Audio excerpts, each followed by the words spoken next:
Hello, everybody. Happy today. Wednesday, December 14th, 2022. It's Nicole Young Day. I'm going to do the Nicole Young before I post this final Music of the Night Swamp tutorial. This is part 11, and it's the final one, and it might get me canceled from YouTube or suspended even for a little while, whatever it is. So I'll get the Nicole Young posted today. And I could tell you what the Nicole Young is because I'm going to post it. It's not going to be a spoiler. I think it's the If You're Ready, Come and Get It by Selena Gomez. Because I mentioned it during, I review a lot of these swamp things for a little while. They're very long. Yesterday's part 10 was 4 hours long, and it's fine. And I only got through 2 hours of it tonight. But and I'll post it later this morning. I'm trying to post one a day. So it did turn out that I will be done. I will be posting number 11 on December 15th, which is my Constitution Day. So there we go. It worked out that way. And I kind of forced it a little bit, but I didn't want to post 2 of these in a row all of a sudden. And because I want to go through them too before I post them. So I'm about ready to post 10 here. I've already uploaded it. I'm about ready to make it public, but I didn't go through all of it. I only went through the first 2 hours, but I don't have time. This is Music of the Night, and it's 5 a.m. in the morning, and I got to finish this last one, and I'll post this one tomorrow morning on the 15th. So before we do this, let's do what we usually do. I'm going to go to the Huguette Nicole Young YouTube site, just to show you where we're heading, just to show you where you can get this online. You get Nuys Pelletier. You go to. Hello, sorry, this plays happy. every time. I'm not sure, and that's not me. I don't think they count it on the views when I do that, but maybe they do. I don't think so. The about. You go to the About section on my homepage, and down below I have links to a lot of different things online. I've already read through the whole 16th Amendment must fall first. That's the Dred Scott fraud. And then yesterday I did Young versus Garcetti. That one's 4 hours long with all my comments on it. And today is the last one, which is COVID-19's true death toll. So we're going to click on that one. And here we are. COVID-19's true death toll, millions fewer than official counts. So I have a little bit of house cleaning to do before we do this. I made notes. I went through part 9 and part 10 yesterday. I just went through to make additional comments or things that I said wrong. And not trivial stuff. I said a few things wrong. Like I'll mention in 2001 when I meant 2021, and it becomes obvious in context that I meant 2021. So I'm not going to correct those stupid little things. Or I said 7/5 instead of 75% or 3/4 or something when I said the number of states that needed to approve an amendment. I make all these tiny superficial, but so I actually noted these in a document file. So the first part is in part 10, yesterday's, that I'm about ready to upload here this morning.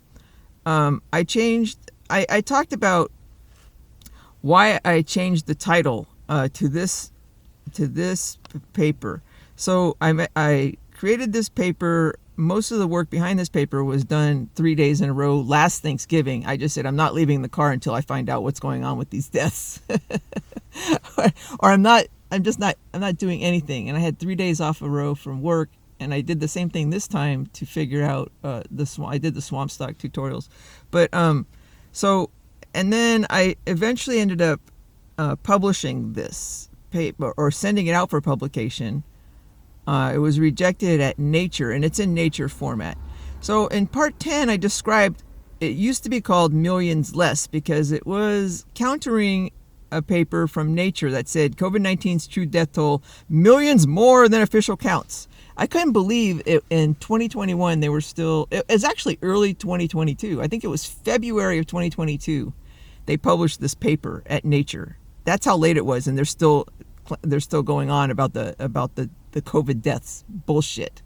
So I countered it by sending this paper to Nature, and I called it Millions Less because I thought there's a lot of reasons. It's just one syllable and it matched more or less. but the proper the actual proper grammar is fewer, millions fewer than official counts is the actual proper grammar.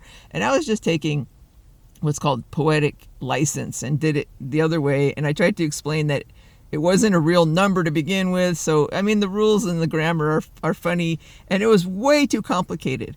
And I defended the title on Twitter, and I wrote that. And the next day, the Wordle people, the word of the day for Wordle, which I do every day, was fewer.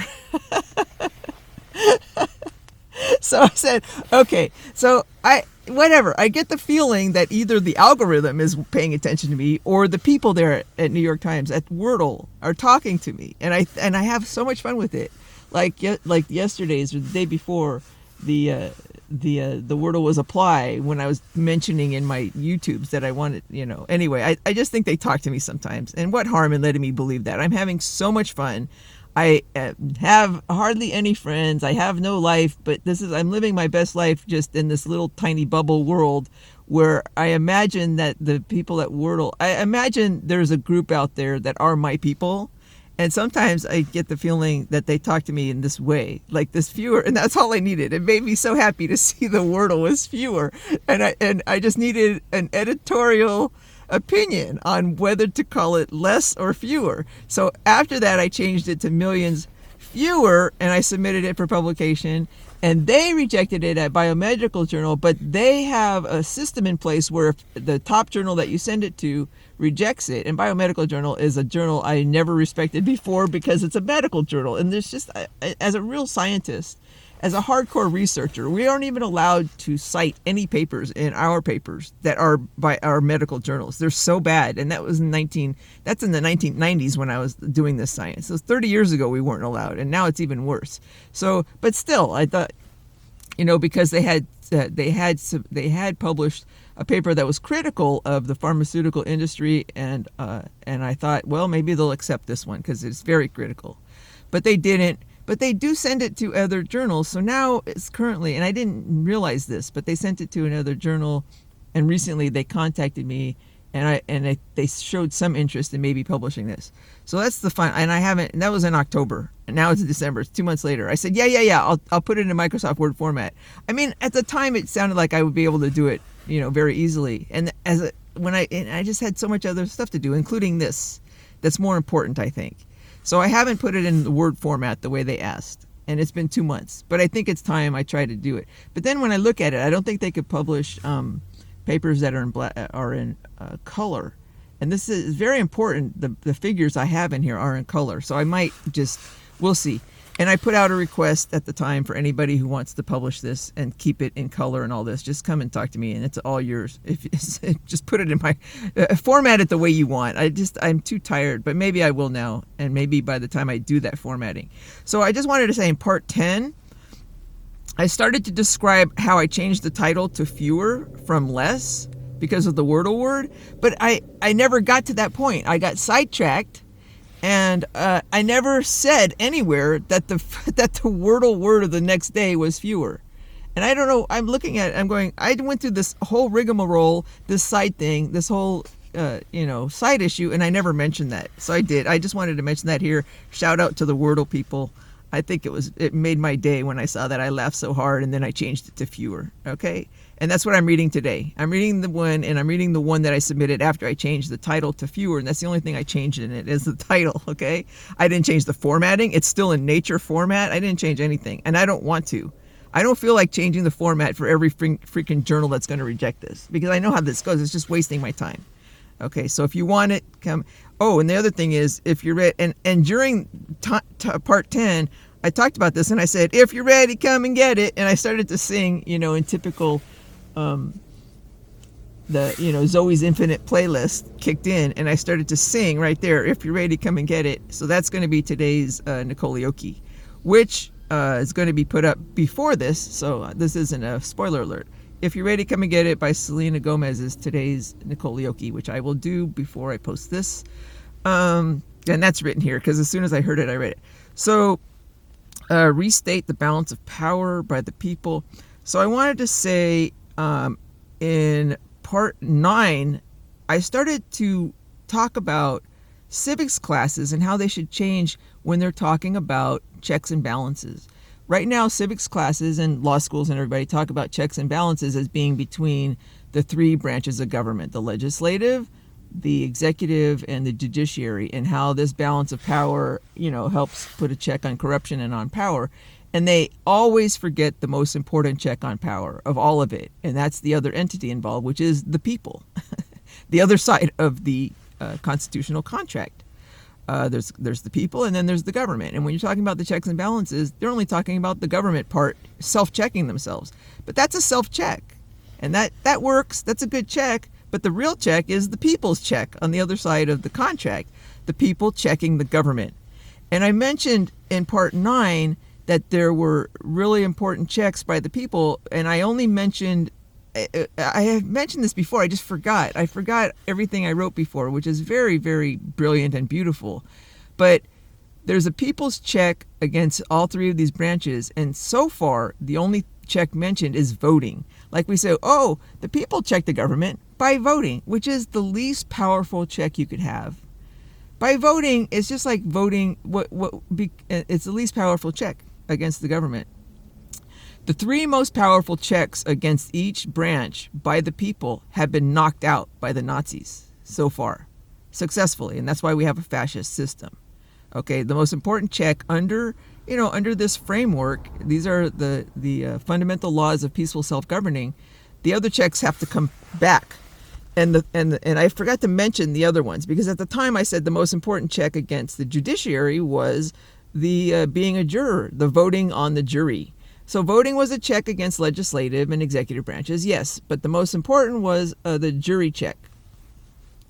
And that is taken out by voir dire, where it is a fundamental right, actually, for people to be on a jury, as well as to have a jury. So there are rights listed that we have a jury, but to be on a jury, and that has also been gutted out in the criminal justice system a little bit with, but I'm digressing right now. I just want to be on point that civics classes should be teaching the checks and balances on the part of the people. And the three most important are, for the legislative branch, the most important check is what's called constitutional, which is called pro se constitutional challenges to the laws they put out. So a legislature, either the state or a local city or the federal government, the Congress, will put out a law, and the best check against that law are the people being able to file a lawsuit against that as being unconstitutional under the First Amendment right. So the First Amendment protects the people's right to petition the government to complain about that law, and the Supreme Court has the ultimate say whether that law is, the Supreme Court has judicial review over that law under the First Amendment. And that's the most important check against the legislative power. Okay? And people say it's the judicial branch that has the check over that, but it's the people actually instigating that. It's the people's power through the court system, yes. But the people have to file that lawsuit. And the judicial branch has to take it up. That's the origin of that power. That you don't just have the judiciary branch working in a vacuum. They're working on what the people tell them to work on. They are the referees in that case. Yes, they do have that power to do it, but that power ultimately comes from the people filing the petition in the first place. And those petitions nowadays are just, I have proof for that. That's entire part 10 was me showing a lawsuit, and I showed 50 lawsuits. I filed many lawsuits before that, and any lawsuit I file as a pro se litigant or as a powerless person, they're just completely crapped on when they're the most important filings you can do. So that needs to change in civics classes. You need to talk about the pro se constitutional challenge, and we will in the future, and you'll mostly be citing me in the future. So a lot of my, people say, who am I addressing when I'm writing stuff? A lot of times I'm addressing my muses, my current day muses, but ultimately I'm addressing school children from 100 years from now. So hi everybody, it's me, and I specifically wrote this for you, and I'm glad you're looking at it now, and as I'm sure you will be, because this is definitely, everything I'm writing is definitely the premier explanation for how Holocaust happened, and the premier explanation at the time for how we can change and what went wrong. And one of the things that went wrong is something called the check against the judicial branch, which I already discussed, the voir dire needs to go, which, it's the government selecting the jury. It's pretty much jury rigging. Voir dire is jury rigging by the government, and it allows other kind of sinister jury rigging to occur. So all that stuff needs to go. The fundamental right to be on a jury, and then the check against the legislative branch is the pro se, meaning no lawyer, constitutional challenge. It's a specific kind of lawsuit. It doesn't mean I could sue. It doesn't mean I have a right to sue. Microsoft for free or my neighbor for free. I can't sue these people for free, but I can file a complaint against a law for free. It's a pro se constitutional challenge. And the Supreme Court said I could. They're just not following the law right now. It's just so corrupt right now. And I've proven that in my 49 anti-mask lawsuits that I filed in federal courts across the entire country in 47 states. And I have that in the last tutorial. So the third check against the third branch, the executive branch, is called filing the check is filing. So the Fourth Amendment has been misinterpreted and misread to say that the court can decide what a reasonable search and seizure is. And that's not what the Fourth Amendment says. The Fourth Amendment gives this it's called a civil cause of action, meaning I have a right as a civil person to file a cause of action, which is negligence against the government. So there are many checks that have been put in place to knock this check out as well. And one of them is people say the 11th Amendment says I can't sue my government. It's like bullshit. I can't sue my government. That's made up. And the other one is when you do sue, the only person that can sue the government for this thing is, and the only person who can decide it is, you can't sue the government. And then if there is a lawsuit, it has to be decided. The reasonable standard has to be decided by a judge when that's not true. It's a jury. So the Fourth Amendment to the United States Constitution says, this is what it says. It says, if I am mistreated by a police officer, the executive branch, in any way, I could file a lawsuit in civil court, not criminal court, in civil court for money damages against the government who treated me negligently under the cause of action of negligence, which requires a reasonable standard. Like, was the police being unreasonable in their search or seizure of me, in the way they handled me, searches and seizures? So the Fourth Amendment says it gives me a right to reasonable searches and seizures. And in any court of law anywhere in the United States, if there is something that needs to be decided as being reasonable, it's never a judge that decides that. It should never. I mean, it should never be a judge. It's always a jury of my peers that decides what's reasonable, not a freaking judge who's on the side of the cop. He's the government. So the government can't decide what's reasonable when they're being sued for what is reasonable. It's the people who decide what is reasonable, and that has never been done. If you go through criminal law, it's the biggest piece of shit law class you will ever do. I have trouble passing the bar because I hate learning all this shit because it's bullshit, the whole thing. Criminal law is in shambles right now, and it has been for a very long time for this reason. One of the biggest reasons. When you learn all about the Fourth Amendment, you learn 20 billion different lawsuits where a Supreme Court justice said, oh, if he had been an inch further to the left, it would have been an unreasonable search. And they're trying to apply this to the entire country. Oh, if he had farted to the right instead of to the left while he was reading him this, it would have been a reasonable search. Versus, it is so stupid and minute, and it's just micromanaged to the point of being useless. Okay, what has to happen and what should have happened all this time, and we've wasted all this time, is the law system should have created its own customs and its own local customs, what the local juries wanted and what the local juries considered reasonable and unreasonable, and these things should be deciding. It's called what is that called? I'm sorry, now I'm forgetting all this other stuff.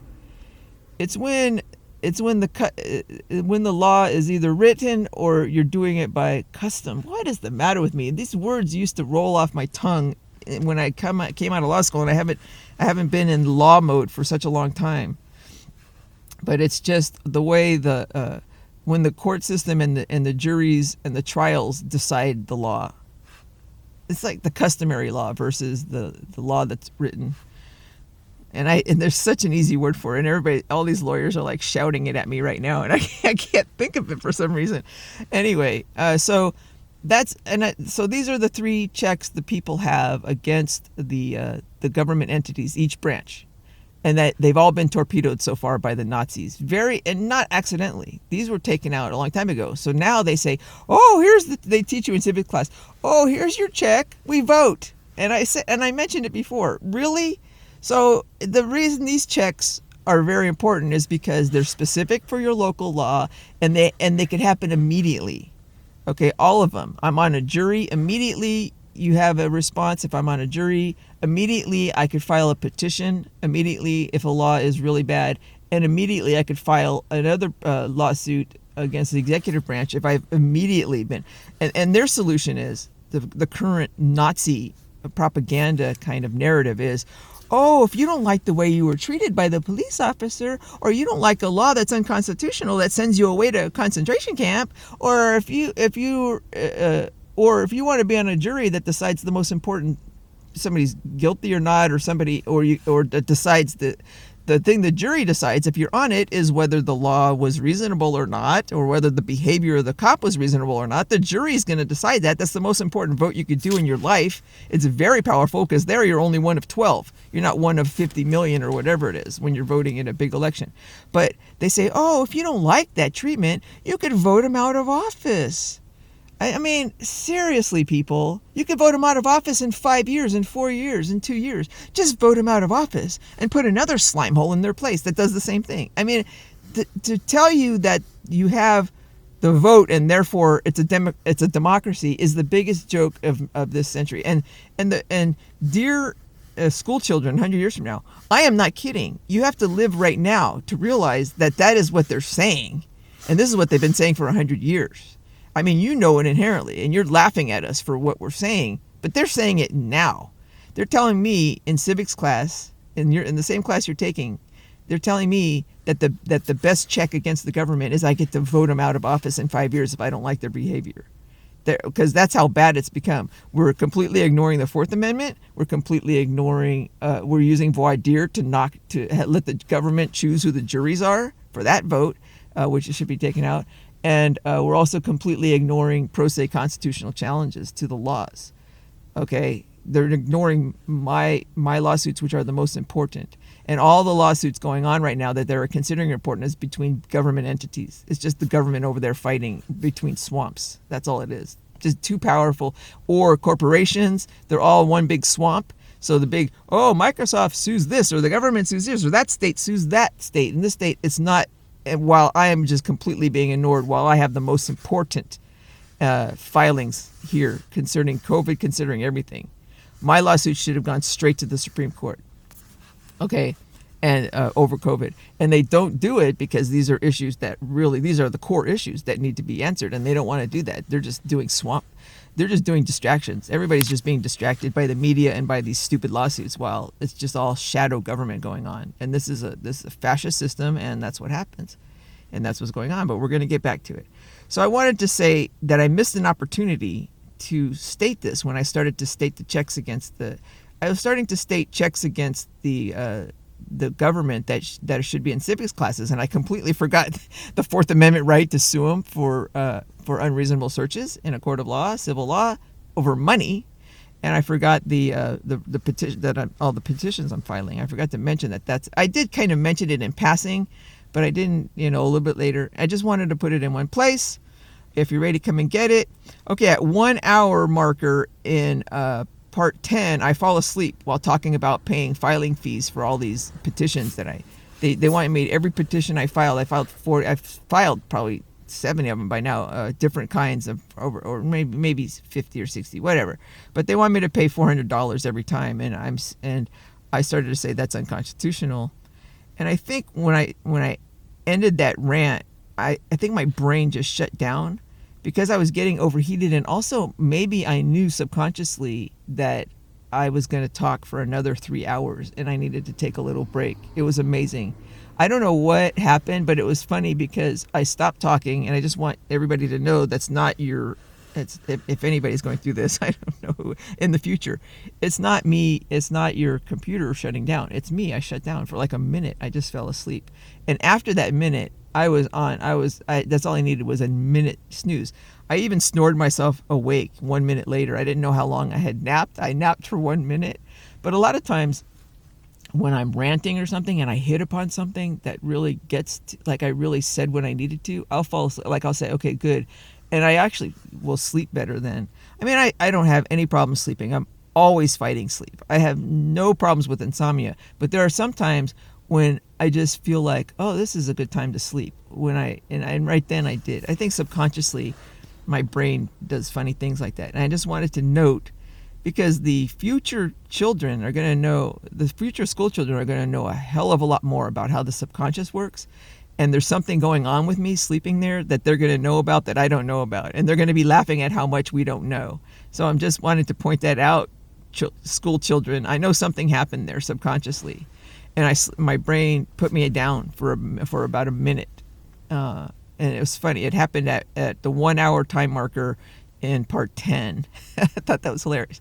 Okay, and at the 1 hour and 42 minute marker in 10, I didn't get through it all. It's 4 hours long, so I need to do this, but I forgot the name of the piece of shit divorce attorneys on Kelly Clarkson's divorce case.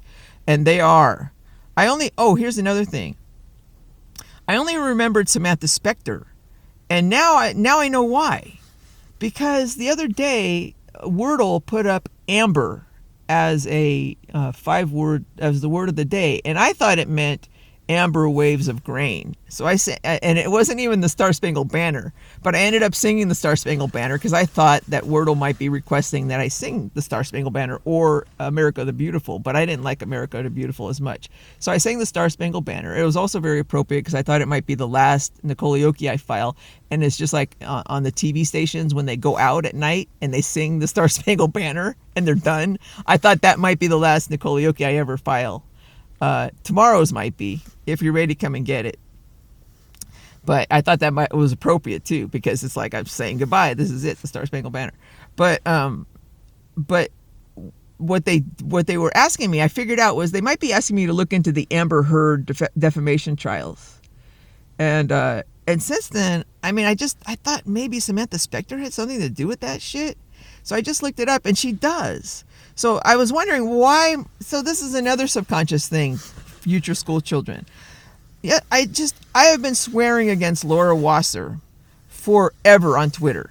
Okay, that is Kelly's somebody supposedly defending Kelly in the divorce case. The divorce attorneys don't defend anybody. They get together with each side and they try to figure out the most amount of money they could make from the one with the most money, the parent with the most money. The most amount of money they could make from the parent with the most amount of money.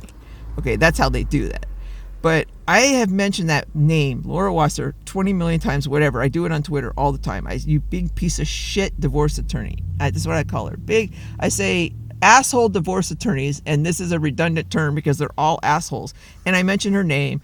And then when it came time to actually coming up with her name, all I could remember was Samantha Spector, who was the lawyer supposedly on the other side when they're actually together.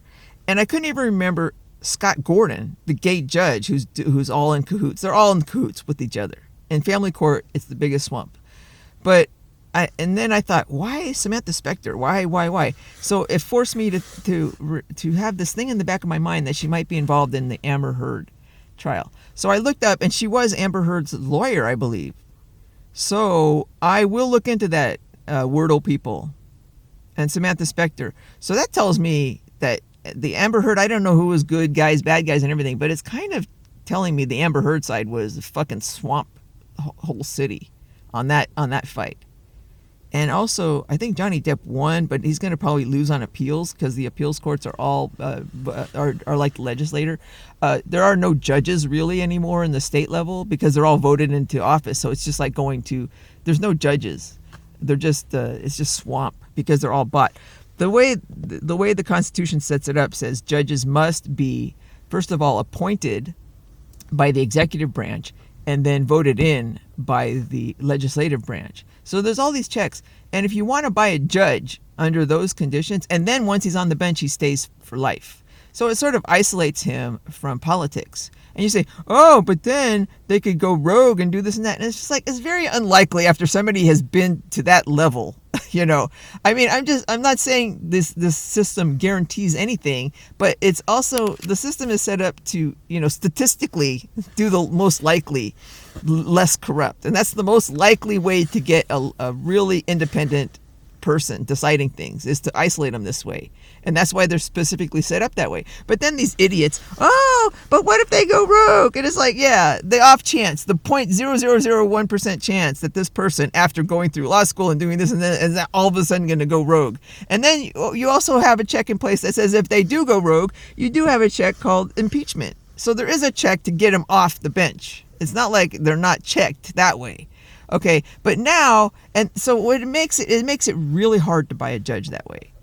Okay, it makes it harder than if they're just voted on and off without any of these other people involved.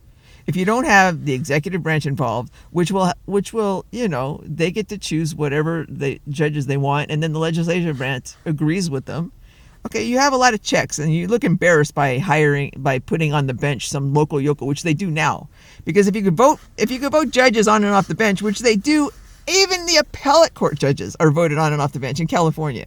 It's not a judicial system.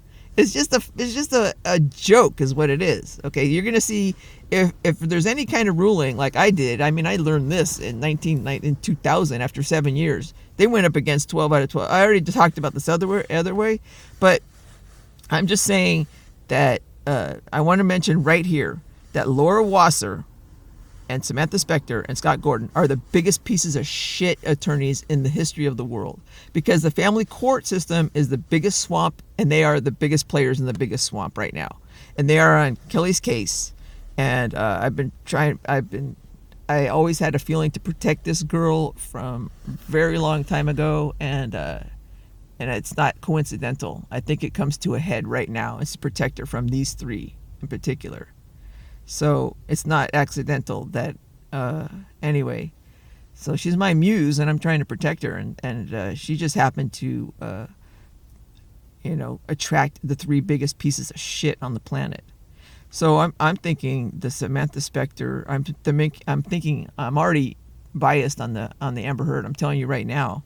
I think if the New York Times, if the Wordle people wanted to hear about Amber Heard from me, telling you right now, I'm going to look into it, and I'm going to be very biased against Amber Heard, because Samantha Spector is her attorney, and she's the biggest piece of shit, one of the three biggest pieces of shit attorneys right now in the universe, as far as I'm concerned. Okay, most corrupt, and I'm not talking killing people. I'm talking most corrupt because they are the complete opposite of what they pretend to be. They are the most hypocritical, is what I'm saying. They pretend to be, I'm for kids, and they're the biggest abusers of kids, of Kelly's kids. Okay, I think I'm supposed to protect them too. Okay, so we're done. So I just wanted, that's house cleaning. Goodbye, Google Docs. These are my notes, and I didn't finish watching the last 2 hours of part 10, but I'm posting it anyway. Oh, it's 6 o'clock. I'm going to post it right now. Okay, let's do it right now, because I was waiting for the Nicole Young, where I post it. YouTube.com. Let's just do that right now. Christmas isn't canceled, just you. Yes. That's perfect. That's today's Nicole Young. Oh my God. I'm waiting forever for Target to play this. This is fantastic. Okay, so this is where I'm going to put. Okay, hold on. This is great. That's today's Nicole Young. They just posted it. Oh my God. It's my favorite. Okay, hold on a minute, boo. Nicole Young. Wait, just hold on. What do I have to do?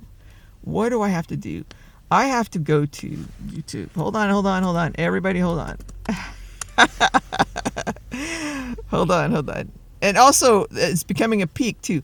Okay, this is very good. I will get to the paper, and I'll get there, but this is fantastic. This is a good way to start it. It's a good way to start the day. Just okay, chillax. Okay, I always tell myself to chillax. We're going to relax here. So what I have to do is your channel. I have to go to my channel. I have to go to... Hello, everybody. Okay, Wednesday, go away. YouTube creator. Oh, no. Wrong one. Dang it. Let me do this again. All right. I'm not going to redo this. let's do it from here. No, I got to go to that one. No. I don't care if I'm driving you crazy. I'm going to do this right now. This is hilarious. Okay. I need to go to my channel, and then at my channel I go to manage videos. Happy Wednesday, August 24th, 2000. It is the YouTube Creator Studio. Is that right? I don't want Creator Studio. I want manage my channel. Is that right? Yes. I'm going to change this one to public. Okay, we're going to publish. And then I'm going to go get its shareable link. It was tutorial part 10, and we're done. Okay, and then I'm going to go to Christmas Isn't Canceled. People on the server are my family. And I'm going to say, love it. Love it. Wish Target Radio would play this. Target Radio would play this one. By the way, the Xmas isn't canceled. Just you gay Nazi pieces of defense contractor swamp shit.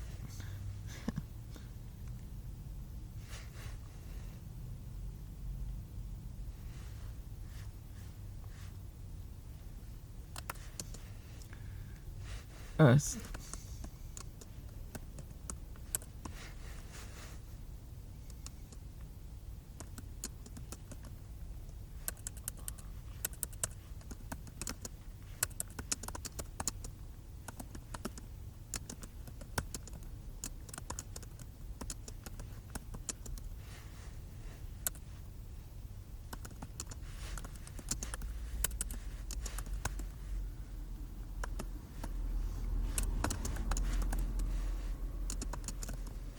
I think it is. I think it's. I'm talking. Okay, so when I do the swamp stock tutorials, let me see what's going on. There is.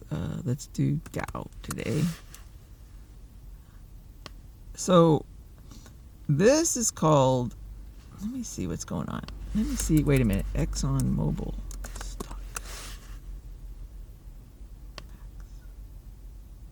Okay, so there's a peak going on right here that during my swamp stock tutorials that I'm calling the defense contractor swamp peak, and I'm calling it the Christmas Isn't Canceled. There was a peak at there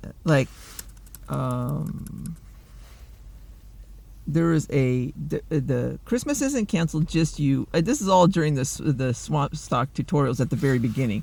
I called it the Christmas Isn't Canceled, only you pieces of gay Nazi pharmaceutical swamp. It was called the pharmaceutical swamp peak. The Christmas Isn't Canceled, just the pharmaceutical swamp. And it happened last Christmas when she released this song. And this one is the Christmas Isn't Canceled, just you, the defense contractor swamp peak. And you can see it happening in the Dow. It's not as pronounced, I think. It's not as pronounced, but it happened here. So this is the Christmas Isn't Canceled, just you pharmaceutical swamp, which began to tank, and that took a lot of the. And then there's a second swamp peak happening here, and I think it's going to start to. I think by the time we're done, this second peak is going to come down like this, and it's peaking. It's going to peak just before Christmas. So I'm going to call it, and I think it's taking shape. You can see it in maybe not Exxon Mobil. Let's do Chevron CVX stock really fast. We're going to do this for fun. I think it's taking place. I think it's taking form. Yes, it's starting to. They're starting to tank right here. I think it went down and then it went up again, but it's looking like it's starting to form. Maybe Shell. One of the. I gotta look at the defense contractor swamps and see what's going on. What? Oh, they never even got the peak. They never. But I think it's gonna happen right here. This is, see these things. It's just going to repeat this little pattern, and it's going to repeat right here, right at the end of 2021, before Christmas in 2021. And I'm going to call it, it's taking shape nicely. I think it is. We'll see. I might be getting the card. Okay, so love it. Wish Target Radio would play this one. By the way, the Christmas isn't canceled. Just you gay Nazi pieces of oh shit. Stock. I love swearing over her place. Stock peak seems to be taking shape as I had hoped this Christmas season. So yay for that. So I'll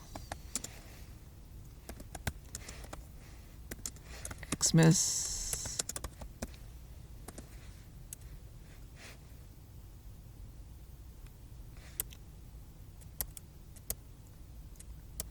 and I'll see that we're doing poker. I'll see your Xmas isn't canceled.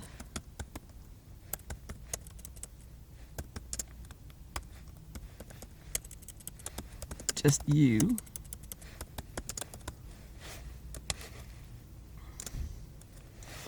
It's karaoke classic, I guess. Karaoke classic. And I'll raise you a music of the night. Music of the night, media swamp, stock tutorial, part 10. This is where I'm publishing them all because I don't know where else to publish them. I publish it on my Muse's website, and here it is, part 10. Boom! Happy face. That worked out well today. I love it. So, okay. And then we're going to get back to this. Bye. I'll see you later, Boo Bear. And I'll watch it later. We got to get on with this. Okay? Well, maybe I'll watch part. I mean, how can you... Let's see. I remember being at my lowest point. The members of this server were Let's just here. watch the beginning. Hi, Jason. Jocko. I think tonight or tomorrow. Oh, my God. I love this song. She looks fine here, but when she did her special last year, she had the old 1940s looks and things. That was great. That was my favorite. I'm going to go look at this later, baby. Okay. All right. Bye. We're going to get on with this. So shell stock. Anyway, let's get on with this. That worked out well. So that's published. This one I'm going to finish today, publish it tonight, probably on tomorrow's karaoke. After I publish my Nicole Young today, which will be, if you're ready, come and get it. Which is telling everybody, which is the double entendre because it's just, okay. COVID-19's true death toll, millions fewer than official counts. Do I have enough battery for all this? Yes, let's go for it. This should go quickly, maybe. I always say that, and it turns out to be 4 hours long. But once the battery runs out, I'm done. So, then I have to charge, and I don't want to post two videos together though. It takes so long, people. So let's do this. An apparent algorithm that undercounts the deaths of large ethnic populations with distinctive surnames has led to wildly inaccurate excess death counts in the U.S. and most likely worldwide, helping to cover up signs of a true pandemic on the horizon, the Alzheimer's pandemic. So, we have to kind of unpack all this, but it's just when you do the abstract, you have to try to cover all of it. And it's basically fraud. It's just fraud. There's been a fraud in reporting excess death counts. And they've been, and the excess death counts themselves are fraudulent. They're not the right numbers. And then once you get those excess death counts, they fraudulently attributed it to COVID-19. So it's fraud on a few different levels. And then the other thing is there's several purposes behind not only getting Trump out of office and all this stuff and retaliating. There's a lot of different purposes. The Nazis, whenever they do something big like this, like 9/11, there's always several purposes behind it. And there were several purposes here. And another main purpose was to cover up. I'm sorry, I'm shivering a little. Let me get my damn. The coldest time of the day is just before sunrise. And that's right now. Come here, cat. Come and. He's wandering around, he's eating and stuff, and you need to get on my legs, keep him warm. Okay, then I got the blanket here. Whee! Ooh, okay, we're fine. 6:19, where's the sun? All right. So, so the other thing is the other purpose of the whole fake pandemic Holocaust was to, several purposes, but it was to cover up the true pandemic on the horizon, which is, I'm calling it the Alzheimer's pandemic. A pandemic has to do more with viruses and things like that, but I'm just calling it the Alzheimer's pandemic. because it's coming. And they're covering it up. They're trying to cover it up, and they're going to try in the future to blame it on, say, COVID-19. They're going to say everybody who got COVID-19 is going to suffer from Alzheimer's. They're going to say that's the side effect of getting COVID-19 when it's actually the side effect of taking Xanax by Pfizer. Okay, all right. I'm just trying to tell you ahead of time. Accurate population and death counts are essential for making the best health and policy decisions. This has been true long before COVID-19 and all the odd anomalies in death statistics attributed to this purportedly deadly virus. As an example, so, now, see, I just put this out cold. I just put this out into the world cold. Why in the hell is the second sentence talking about populations and, the 16th Amendment and the Constitution? But if you see where it's coming from, it's going to make perfect sense in another couple of years. And everybody's going to read this and go, yeah, that makes perfect sense now because this is all connected. But nobody gets that now. They don't see what I'm seeing. Okay, so that's why I'm not going to edit this. I'm going to wait. If you're ready, if anybody's ready, come and get it. I'm not editing this. Okay, it's written to the future school children who are, this is going to seem very obvious to them. But dear future school children, this can't be accepted anywhere because nobody is connecting the fake pandemic Holocaust with the 16th Amendment. And it's totally connected. Okay, so here it is. And that's why it's the second sentence. And I'm not going to change this. So either come and get it and publish it as is, or screw you. If you're ready, come and get it. But I'm not going to alter any of this stuff. Okay, I've written it. It's published now. I'm publishing it now again on YouTube. But as an example, a brilliant taxing scheme. So what the fuck? She's talking about COVID, and then the second sentence is talking about taxing. As an example, a brilliant taxing scheme in the United States Constitution at Article 1, Section 2, Clause 3, that protects the fundamental human right of no taxation without representation, links taxation and representation at the national level directly to one metric, the population of each state in the Union. The larger the population of a state, the more representatives the state gets in the United States House of Representatives. But the catch is that the state also has to pay proportionately more to the federal government in taxes. What the fuck? They're all saying. Well, what the fuck? And it's not what the fuck to anybody who's been watching the Swamp Stock tutorials since number 1. All right? It's not a what the fuck at all. It's obvious.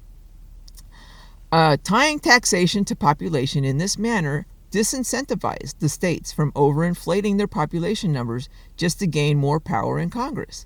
That is, until the ratification of the 16th Amendment in 1913, which destroyed this taxing scheme and granted the United States Congress the power to tax citizens directly like a king with no correlation to state populations or numbers of representatives in Congress. Strong incentives for states to overinflate population counts after the 16th Amendment, incentives that may exist worldwide, since no other country in the world protects an individual's fundamental human right to no taxation without representation, that was originally listed as the first and most important right to be protected in the U.S. Constitution, is only half the story, leading to inaccurate population counts and death rates in the United States.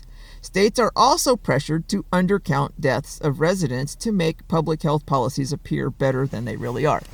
So I'm setting up, the main impetus behind the fake pandemic. Why do a fake pandemic? I'm telling you, because, things are coming to a head, and it's totally related to 16th Amendment, Trump and his success in the swamps and all this stuff. This is what they're protecting. When they're doing the fake pandemic, they're doing a lot of things, but one of the things they're doing is trying to protect this theory where they could just fake the population numbers to get more people in Congress for power. Okay, because there's no other. Okay, anyway. It is proposed the main method of artificially lowering death rates. So when I say death rates, a death rate is the number of deaths divided by the population. Or, I'm sorry, it's the number of, So if you have one death out of 100 people, if the rate is one death out of 100 people, the death rate is 1%. But they always report death rates, by the way, just ahead of time, I'm telling you, they always report it as one person per every 1,000. And I don't know why, that's very confusing for the general public on purpose, I believe. So here I just screw that and I report death rates in percents because that's what people understand. So the death rate and the national, and I propose an international, like a human death rate that's common and consistent as 1% across the whole globe. And right now, when death rates fall below that, there's something sinister going on. They're faking it. It's a fake death rate when they say it's below 1%. And then when it's well above it, it could be something else going on, like some real trouble. But it's also, it could like, of course, the death rate, and I'll state it later. But of course, the death rate in places like really poor, extremely third world countries are probably going to be above 1%. Probably, of course, they are. But in any kind of Western or semi-civilized country, it should be around 1%. Because I call it the universal death rate. It was my Valentine's present last year to my boo. I gave her the universal. I finally figured it out, and I after Thanksgiving, it took me a while, but I finally figured out the calculation of the universal death rate of 1%. She's going, "What the hell?" I tweeted it to her. This is your Valentine's present. It's the universal death rate, because I know she wants world peace just as much as I do. It's just funny. I thought it was funny. It is proposed the main method. It's all on Twitter, which has been. I hope Elon brings it back. It is proposed. So when I say death rate, I'm talking about the death rate is reported as the number of deaths of citizens, or I mean, you have to say who it is, and they don't like. Okay, so in the United States, according to the United States, who does these death rates? I already forgotten. Department of Health and Human Services or somebody. They gather these statistics. I have it later. I cannot believe I forget. I haven't read this in a year. Okay, so I forget all these little superficial things like the entities and the names and things like that. So just bear with me. But whatever entity collects these statistics in the United States and they report them here, they count for the population. They count supposedly. I'll go through it later. But the death rate is the number of deaths per 100 people, and that's the death rate. So if one person out of 100 die in a year, then the death rate, if one person out of 100 in the population die, the death rate for that year is 1%. Okay? And that turns out, and here comes the cat. Can you see him? What I do is I put this really bright, and then you can see what's going on. But the reason I put, it's the music of the night, first of all, so I want to keep it dark, and I don't want to show that face. It's a beautiful face, and I like that face, but I also, in addition to just music of the night, being in the dark, because I don't want the distraction of seeing that face. But it's also to save battery. If the screen is really bright, my battery dies pretty quickly, so I want to save battery here. So I just wanted to show you my cat. Hi, baby. Good. I'm glad you came to keep me warm. You came to keep me warm. You came to keep yourself warm, too, didn't you? All right. Jupiter. Jupe for short. Moochiper, because some little kids, when I first... Anyway, they couldn't say Jupiter, so they called him Moochiper. That's not exactly how it happened, but... All right. Mooch. So how did this cat become Mooch? Well, you're all these names. He's Mooch, Jupiter, Jupe, anything. Okay. It is proposed the main method of artificially lowering death rates, and that's a good thing. The government likes to have like if you're a state of California, you say, our death rate is lower than everybody else. It implies you have a good healthcare system or you're doing something right as the government, so they artificially lower the death rates. And this is the whole crux of this fraud of artificially lowering death rates came to a head in 2020 because of the 2020 census. Okay, and that was going to get accurate populations, and also because the COVID-19 forced everybody, gave huge incentives to get everybody to report the real deaths. And that's why all these deaths were reported, and the death rates went way up to where they should be. So that's all that happened during COVID-19 was not real deaths. It was just deaths that had previously not been reported were now all of a sudden being reported because you got a lot of money. You got a lot of money from the COVID. Especially if you said they died of COVID, the state got a ton of money for that. So they had big incentives for reporting the deaths that they were previously always excluding. And all of a sudden the death rates went way up, and they're attributing it to COVID when it's actually just not COVID at all. Okay, that's what happened. But let's just go through this. I'm pulling the cart ahead of the horse, or whatever you call that. Strong incentives for states to overinflate population counts after the 16th Amendment. Oh, I already said this. So, there's strong incentives to overinflate population counts. So if your population is really 1 million people, but you say it's 2 million, that's going to lower the death rate. Because now instead of one person dying in that million, all of a sudden on paper, you have one person dying in 2 million. So your death rate's going to go from 1% to 0.5% in that case. I'm trying to get people into the fold who are not, and I know there are so many people right now who are saying, oh my God, she's losing me on the math. Okay, just please try to understand some of the you don't have to understand math, but just understand that the states, after the 16th Amendment, which limited, like the states were punished. If a state overinflated their population numbers to the federal government before the 16th Amendment, you could overinflate the population numbers all you want to get more people in Congress, but you're going to have to also, the flip side is you're going to have to pay higher taxes. And that's what when the 16th Amendment came along, they obliterated that balance of power. And it said, you're not going to pay taxes that way at all. We're just going to take taxes from your people directly, no matter what. No enumeration. So once that happened, the states could overinflate their population numbers to get larger number of people in Congress with no downside to it at all. And that's what they did. A lot of states, especially California and New York, as I'll show you in Texas, some of these states overinflated, and I'm talking both sides. That's Democrats and Republicans. To Texas, the Republicans, and in California, the Democrats. They have way more people in Congress. Not way, but they have a lot more people in Congress that shouldn't be there because they overinflate their population numbers.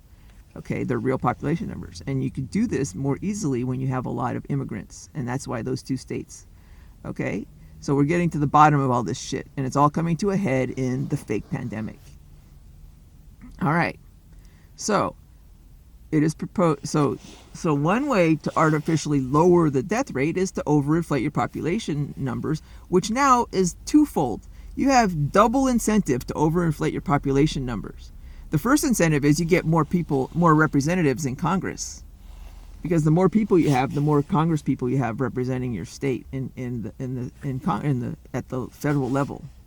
Okay, thanks to the 16th Amendment. But then the second positive thing when you overinflate the population numbers is your death rates go down. Like, wow, you have a great healthcare system. Look at that, your death rate is 0.5%. Wow, when it really isn't. It's just overinflated population numbers, okay? So it is proposed the main method of artificially lowering death rates is for the state to include all members of a large ethnic or immigrant, to include all members of a large ethnic or immigration. Okay. It is proposed the main method of artificially lowering death rates is for a state to include all members of large ethnic or immigrant groups in the population count, regardless of citizenship. Okay, you're only supposed to include citizens, okay, or people here on visas, I think, or something like that. People legally here are on visas, regardless of citizenship or resident status, thereby inflating population numbers. So they don't care if you're a citizen or not. They're going to count you in the population numbers. But then exclude a large portion of the deaths coming from these same population groups in death counts. So that's another way is you include more people that are there, and then you exclude the deaths of those same people, and then all of a sudden your death rates are way lower than they actually are. So it's a fake death number, and there's high incentives for states to do this. They're cheating on the numbers. But then exclude a large portion of the deaths coming from these same population groups in the death counts, having the overall effect of artificially lowering death rates.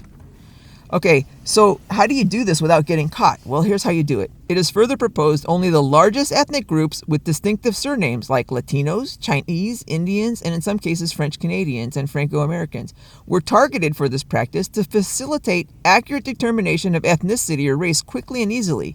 It's a common practice called surname analysis. So you don't have to go to the voting polls, you don't have to go to the DMV, you don't have to figure out anything. You just get a list of names of people who are living in a certain area, and if they have a Hispanic surname, they're considered Hispanic. and you don't care about citizenship, they're just Hispanic or Chinese or Indian. And it's a common practice called surname analysis, and I have a reference for it later on. While at the same time decreasing chances of being detected because of large numbers of people with similar names being processed.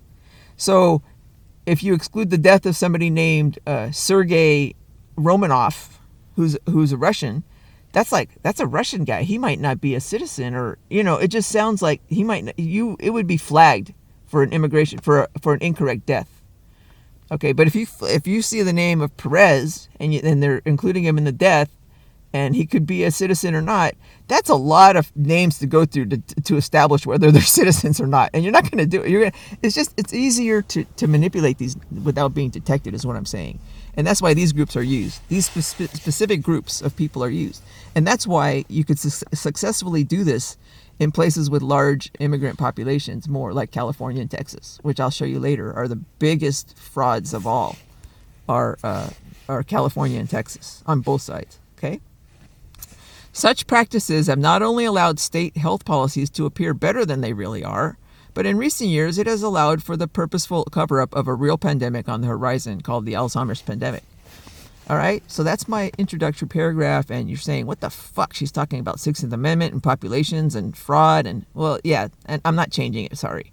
I don't care what the fuck your fucking stupid format is. Okay, I got this, I already mentioned this, but I got this huge letter from this, what is it? Evidence-Based Medicine, which is a joke journal anyway. It's a joke title. Like, why? Well, it's not a joke. I don't know why I'm putting it down. They might publish this or might not, but they wanted me to cut it in half or explain why it's much longer than their format, which is half, like, I think I'm twice the length. It's like got a length limit, and why I have to explain this. And I'm like, I will. Here, take it. What I'm going to do is cite this. That's what I'm going to do. Okay, editors, I'm going to give you a link to this YouTube. And there you go. That's all I'm going to, there you go. That's how I'm going to do this. I'm going to say, here's explaining why it's longer and why I'm not going to change it. And why you should just, the editor was nice enough when I said, look, can you just take this in freaking Google format and he says, well, maybe if I do it that way, maybe I can change it to Word format if you send it to me. So that's part of it. But when you do that, it really messes up a lot of shit. And I don't know, once you convert it or try to change it to Word format, there's a lot of stuff that changes that I don't know what. You have to read it through very carefully, because it could exclude entire paragraphs, entire sections. It could change some shit in there, anything. So it's a pain, and I don't trust him to do it. I'm going to have to do it. It was a nice offer by him, though. You could tell that this guy kind of backtracked from the 3-page long restrictions he had on, they were just pretending, because I said, this is the best paper you're ever going to publish, and it just bristles there. It makes them bristle, but it's just the truth. I'm sorry, you just got to pay attention. That's how I get their attention, or it pisses them off, because they're competitive and they're very egotistical in the medical field. Even if they're medical editor, even if they're journals of editor, they're just tired of pompous people, and they're thinking I'm one of them, and I'm not. And I said, look, I live in my car, I can't get to the library, and that took the edge off. And then the next email he sent me was a different tone and a different attitude. So I got that part taken care of. But now I'm like, I'm sorry, editor, I just don't have the time. I'm doing this. And after this, maybe after I sleep and watch a few movies, and when I feel like it, maybe I'll get off my butt. But maybe before then, what I'm hoping is somebody comes to me, and I'm kind of partial to dealing with this person, though, so we'll see what evidence-based medicine in Europe does. Because I looked at their board, and I looked at their reviewers, and they're all statisticians, and I'm going, oh shit, I would love for them to review this. Like, if they're real. The medical statisticians, if they're good, I knew one. Maybe I should send it to him. I haven't talked to him in 20 years, 30 years. But he was really good at MD Anderson, and they make the doctors cry. If you're a really good medical statistician, they would tell them if you're a really good medical facility like MD Anderson Cancer Institute in Houston, they you can't even begin a project until you get approval of the medical statistician. And they would make doctors cry because they don't know shit about statistics. They say, oh, if I do this, they just want publications. They don't care if it's right or wrong. They're such slime holes. These guys are egotistical slime holes. If any paper has an MD on it, just freaking ignore it. Because it's just, they don't care about the facts. They just want a publication and their ego. So it's never good. It's always bad. And it's running the whole fake pandemic right now. But I'm just saying, I hope when I looked at the list, anyway, dear editor, I'm going to get on this right away and send you everything you asked for in the original letter you sent to me. They were the ones who told me I mean, I didn't, I submitted it to Biomedical Journal and they said, here, this journal wants it now. And I sent it to them and they rejected it and say, try this journal. And the journal that they said was evidence-based medicine. And I sent it to them and then they sent me this 3-page, oh, you have to put it in Word format. You have to do this. You have to explain why it's 2 pages longer. You have to put the images separately out and you didn't cite this and you cited some off things. And I'm like, oh my God, Jesus, I'll do it. Okay, I will. I'm going to do this after I submit this. I'm done with the lecture series. The next focus, I promise, Mr. Editor, and I'm going to send you this link to this video, is I will do all the changes you asked for. I'm not going to change them. I'm going to explain why I am not publishing it in your journal by cutting it in half. It's not going to be cut. I'm not going to change a single word of this probably. The only thing that we're going to change on this is the formatting and what you asked for. We're going to take the images out. And I'm also not going to publish this in only black and white. My images have to be in color or something that distinguishes 6 different lines. Okay. The images are everything in this. And I can't, if your journal only publishes in black and white, I can't do it. It can't be done, or unless I don't know how you can do it. Okay. So here we go. The Alzheimer's pandemic. Ready. More analogies than logical explanations. Here we go. Calculating excess. This is only actually everything, including images, is not that long. If you include the images in there, I don't know how long it is without the images, but it's really 18. It's not that long. Oh, actually, it's 22. Okay, so I didn't force it this way, but when I was done, it was 22 pages long. And you know that's a great number, okay? Because it's 11 times 2, but it's also my word girl Gigi's behind me 100% on this. Vanessa, if you're paying attention, I might, and I used to tweet Vanessa all the time.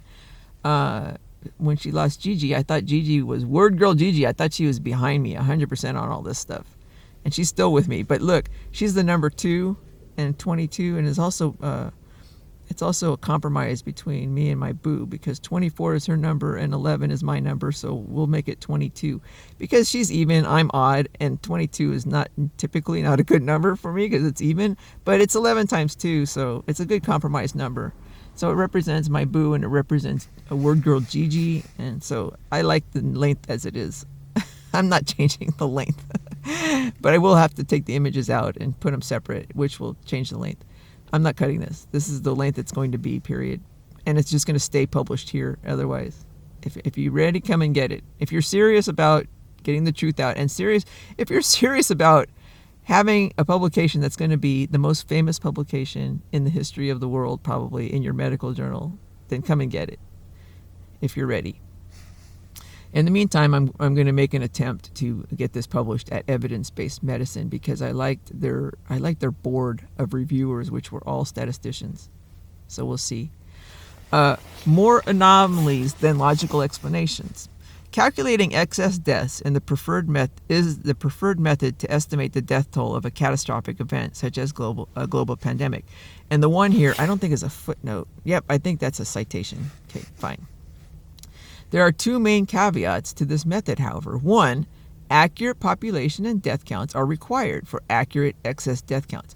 Oh, let me explain excess deaths.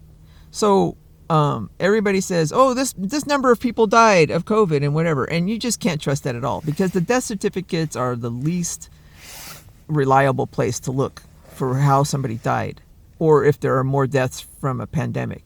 So statistically, the only true, the only good fact that you can get that's reliable is called excess deaths.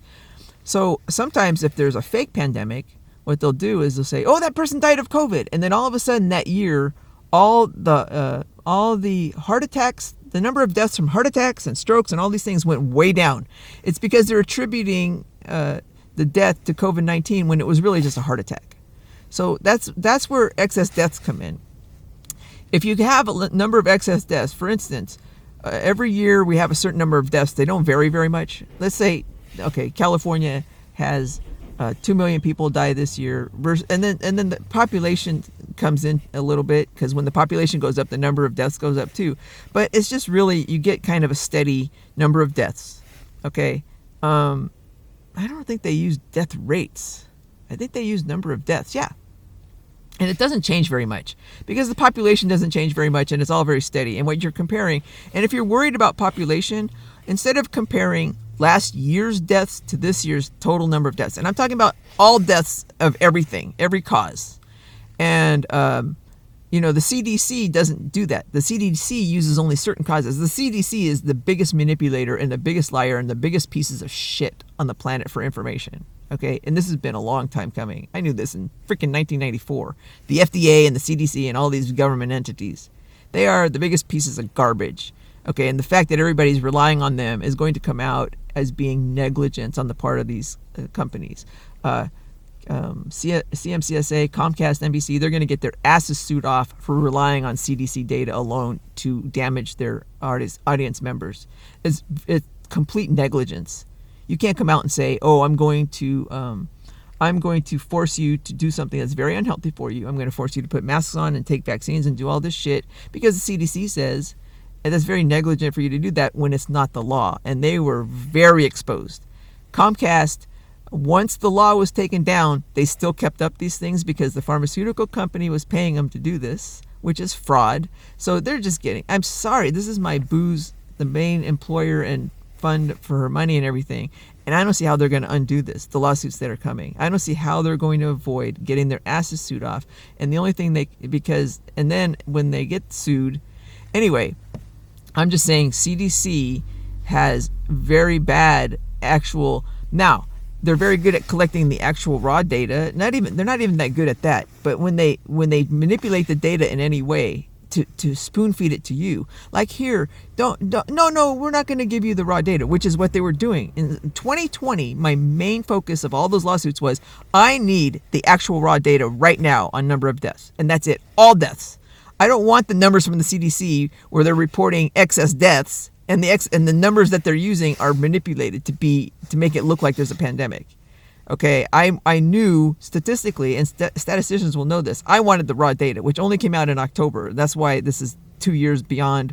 It's supporting everything in my lawsuit, as I mentioned in part 10, but it's 2 years later than I couldn't stop it. I was trying to get this information back then in a lawsuit, and if the court were doing its job right, that's what they would have done. I'm asking the court for a very simple thing. I want the data. And there's no reason why they couldn't have demanded the data be made available. And they didn't, because they're weak and useless and they're owned by the fascists. Okay, so that's how Holocaust happened. Okay, so what point was I making? I'm making the point that that a clear, so that accurate, I was talking about excess deaths. So this is how excess deaths work, if it's done properly. When a certain population, in all of California, you calculate the number of deaths from everything of only citizens or only a certain population that you're calculating. Citizens only. You don't count everybody else if the deaths are counted. Like if you're whatever deaths you're counting, you count that population. You can't count the population including, this is what they're doing now, you do the population including everybody who's there, whether they're citizens or not, and then you only report the deaths of citizens. That's what they do. Okay, whatever the population is, that's what the deaths. So you either report, if you're reporting everybody who's in California at the time and everybody who died in California, regardless of citizenship, that's fine. You could do it that way. That's one way. But if you're counting the population of only citizens, and you need to count only the deaths of the citizens, you do it one way or the other. But whatever the population is, that's what you have to calculate, and they're fudging it out. And this is how they report lower death statistics. Okay, they do it in a couple of ways, but. So all I wanted was these numbers at the county level. The county level is very accurate because the counties is very hard to manipulate. It's very hard to hide deaths. if somebody dies, it's very hard to say that person didn't die or not have a number. Okay, so it's very hard to hide an actual death. So the numbers at the county level, somebody dies in a hospital, it's reported somewhere. And when you count them up, it's, then when it gets to the state level, it gets easier to manipulate. But I wanted the numbers from each county because it's very accurate at the county level. And that's what I wanted in the lawsuits. I need the numbers of deaths in every county in California right now. All deaths. Accidental versus overdoses versus heart attacks. Everybody that died, no matter what, in the state. No matter what. Those are the numbers I wanted. And I wanted it from the county level. And they would not supply it. And it was readily available. They have these numbers. They're reported all the time.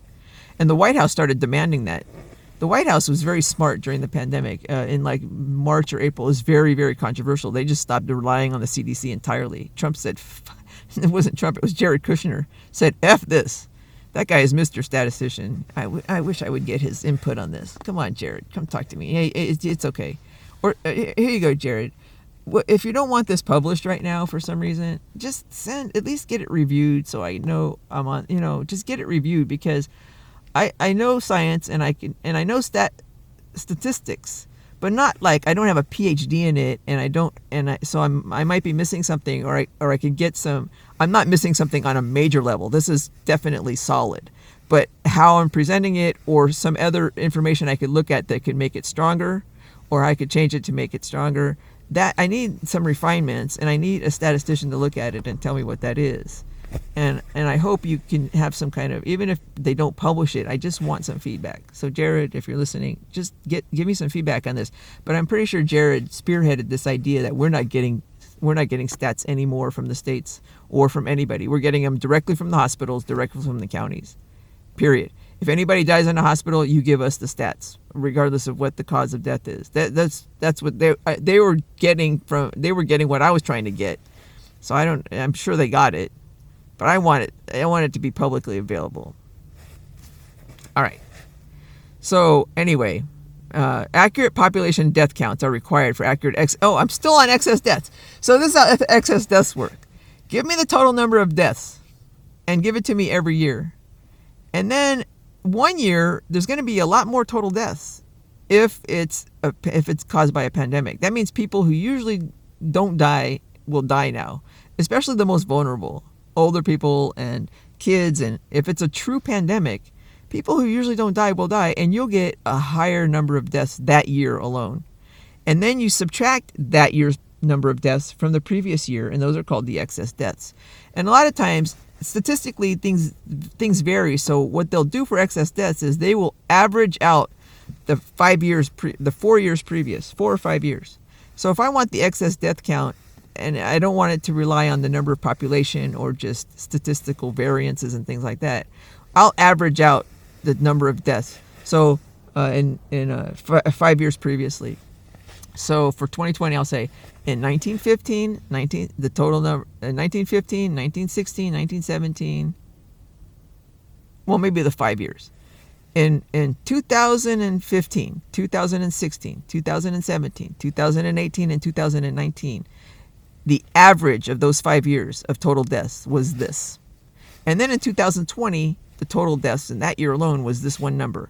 And I subtract those two numbers, and that's the number of excess deaths. And if 2020 truly had COVID deaths, and what you'll do is you'll attribute that to COVID deaths. You'll say, okay, this was a pandemic because there were all these excess deaths. And that's what they did. They said, they came up with this fake excess death number, which was not a real excess death number because they were fudging the statistics all along. And they'll say that's attributed to COVID. And that's how they got the excess deaths. And that's where whenever you hear somebody reporting 20 million people died of COVID worldwide, that's from the excess death counts, and they're all faked. Okay, so you have to get these numbers right if you want the right excess deaths. And the second part is, there's a second caveat. A clear connection must be established between the excess death counts and the catastrophic event. So just because you have these excess deaths, you can't attribute it directly to COVID-19 just because you say it. It could be attributed to keeping people from the hospital from COVID-19, from the lockdowns. And more people died of heart attacks and more people died of cancer. So what did these people actually die of? And it must be connected to COVID-19 alone and not all these other deaths. accident, suicides, whatever the lockdowns could have caused excess deaths as well. So there needs to be a clear connection. Not only you have to have accurate excess death counts, but once you get that excess death count, you have to show a clear connection between that and the actual thing you're attributing to the pandemic or the COVID-19. And okay, so far neither caveat has been overcome in reports of excess deaths attributed to COVID-19. There has been no accurate reporting of the excess deaths, and once they have an excess death, there's no clear connection between the excess death and COVID-19, leading to more anomalies than logical explanations for the COVID-19 behavior. All right, so here's the problem. There's more anomalies than explanations when you look at the death statistics. Okay. One example that highlights problems caused by inaccurate population and/or death counts are reports that COVID-19 disproportionately kills Hispanics, Asians, and blacks relative to whites. There were a lot of reports of that early on. They were trying to race bait. They were doing race baiting. And they're saying, COVID-19 kills disproportionately. But this claim only appears to be true in the United States. So the claims were, in the U.S., the healthcare system is racist toward blacks and Hispanics and Asians. That was the gay Nazi asshole piece of shit Nazi narrative they were trying to push early on during the pandemic to get the race riots going. And that happened right around the race riots, which were definitely gay Nazi run to get Trump out. Okay, that was so bad. So they were saying, the hospitals treat blacks worse and they're dying more from COVID. Those were the reports, and there's a lot of them, but I cited one of them. But this claim only appears to be true in the United States. It's not true worldwide. And another thing is they're saying that's because the United States has a healthcare system that's racist versus all these other countries. Oh, Sweden has such a good, that's the other argument. But it's either there's something that's causing COVID-19 to affect blacks more. There's something about the virus, or there's something about our healthcare system. But the premise that it's treating blacks differently or they're dying more from COVID is incorrect, is what I'm saying to begin with. And I'm going to show you this why. That COVID-19 is the cause of disproportionately large death rates for these minority populations in 2020 also does not explain why these populations have been suffering disproportionately large death rates in the United States every year since the 2010 census. So we're getting to the census now. I'm taking you back to where you should be looking instead of at race shit and race baiting, gay Nazi piece of shit crap that's been going on since the beginning of time. Get your heads out of your asses. Okay, everybody who's been following these things and is up to this point and is still wanting to do race baiting and say Trump is racist and all this, go suck a dick still. Okay, seriously. Okay, really.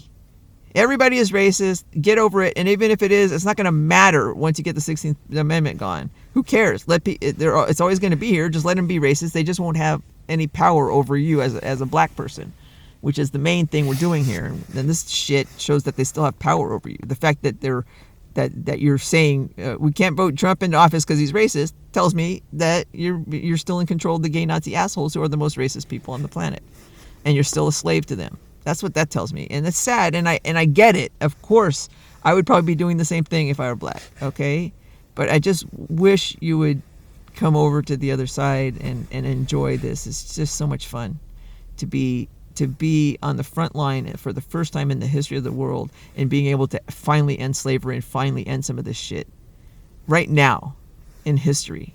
This little window we have, and I think you're just blowing your chances of really doing a good job. And I'm not talking somebody like Candace Owens, because she's a fucking Nazi on the other side. Okay, well, she sort of supports Trump, but I'm not sure she would support. But and then you find them. She is from the religion swamp, I believe. There's always somebody, if they're well known, a swamp has promoted them. So she's from the religion swamp, which now she says people can't have abortions or something, and then she also probably is defense contractor swamp. I don't know. So I'm talking about somebody, and that's not what I'm talking about. I like what she says on certain things, but she's still a swamp creation on the other stuff. So just be careful of that. All right. that COVID-19 is the cause of disproportionately large death rates for okay, it doesn't explain why every year since 2010, not just 2020.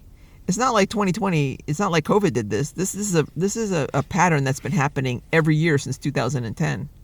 Is the death rates for minority populations are disproportionately larger than whites. Okay, every year. Nor here's the big crutch of it. Okay, why these populations enjoyed disproportionately lower death rates in the United States every year from 2000 to 2010? Well, I'll be. What the fuck does the census have anything to do with this? Well, it shows you that the death rates are being manipulated, and the census has something to do with it. The population counts are off, because from 2000 to 2010. Blacks and Hispanics and Asians were actually treated better for some reason and died less by the healthcare system. Why didn't we hear about that? Why didn't we hear about the anti-white thing going on between 2000 and 2010, where blacks and Hispanics and everybody were dying at a lower rate than whites? What happened there? And every year between 2000 and 2010. Huh. Okay. So I always like to look at the big picture of stuff, because you can see the pattern better. And the Nazis are very good at making you focus on something that's very small. They make you focus on this tiny little speck here, while, this entire elephant. It's the elephant in the room. And you can't see the elephant in the room until you step back and see the whole picture. You can't see the elephant in the room when they're showing you the 2020 excess death rates and saying it's attributed to, it's against blacks and things. You have to look at all of them from as long as we've had the statistics on them, and see what the hell's going on, and see if it's a part of a bigger pattern, which it is. It's just it's a part of a bigger fraud, and I'll show you in the graphs later what that is, okay? A second example, this time revealing a failure, this is showing an example of a failure to report accurate death rates, accurate death counts, and accurate population counts. Okay, and that's why the census is mixed in with this, because that's manipulating population counts. All right, and that has to do with the death statistics. If you have garbage in, garbage out, we say in science. If you have garbage population numbers, you're going to have garbage death rates. Okay, garbage in, garbage out. Okay, so now I'm going to give an example of what's wrong with the second criteria, which is linking COVID-19 to these excess deaths, which are fake anyway. But anyway, a second example, this time revealing a failure to link excess deaths directly to COVID-19 is the fact that many other causes of death have contributed to excess death counts in 2020. Okay. A second example, this time revealing a failure to link excess deaths directly to COVID-19 is the fact that many other causes of death have contributed to excess death counts in 2020, at least in the United States, in Figure 1, and I'll show you that in a minute. Well, let's look at Figure 1 right now. Okay, let's look at Figure 1. All right, so remember when I said we go back, whenever you're calculating excess death rates, a lot of times you go back 5 years prior to this year that you want to compare. So top 7 causes of death other than COVID-19 contributing to excess death counts in 2020. So I'm showing the percent of total deaths.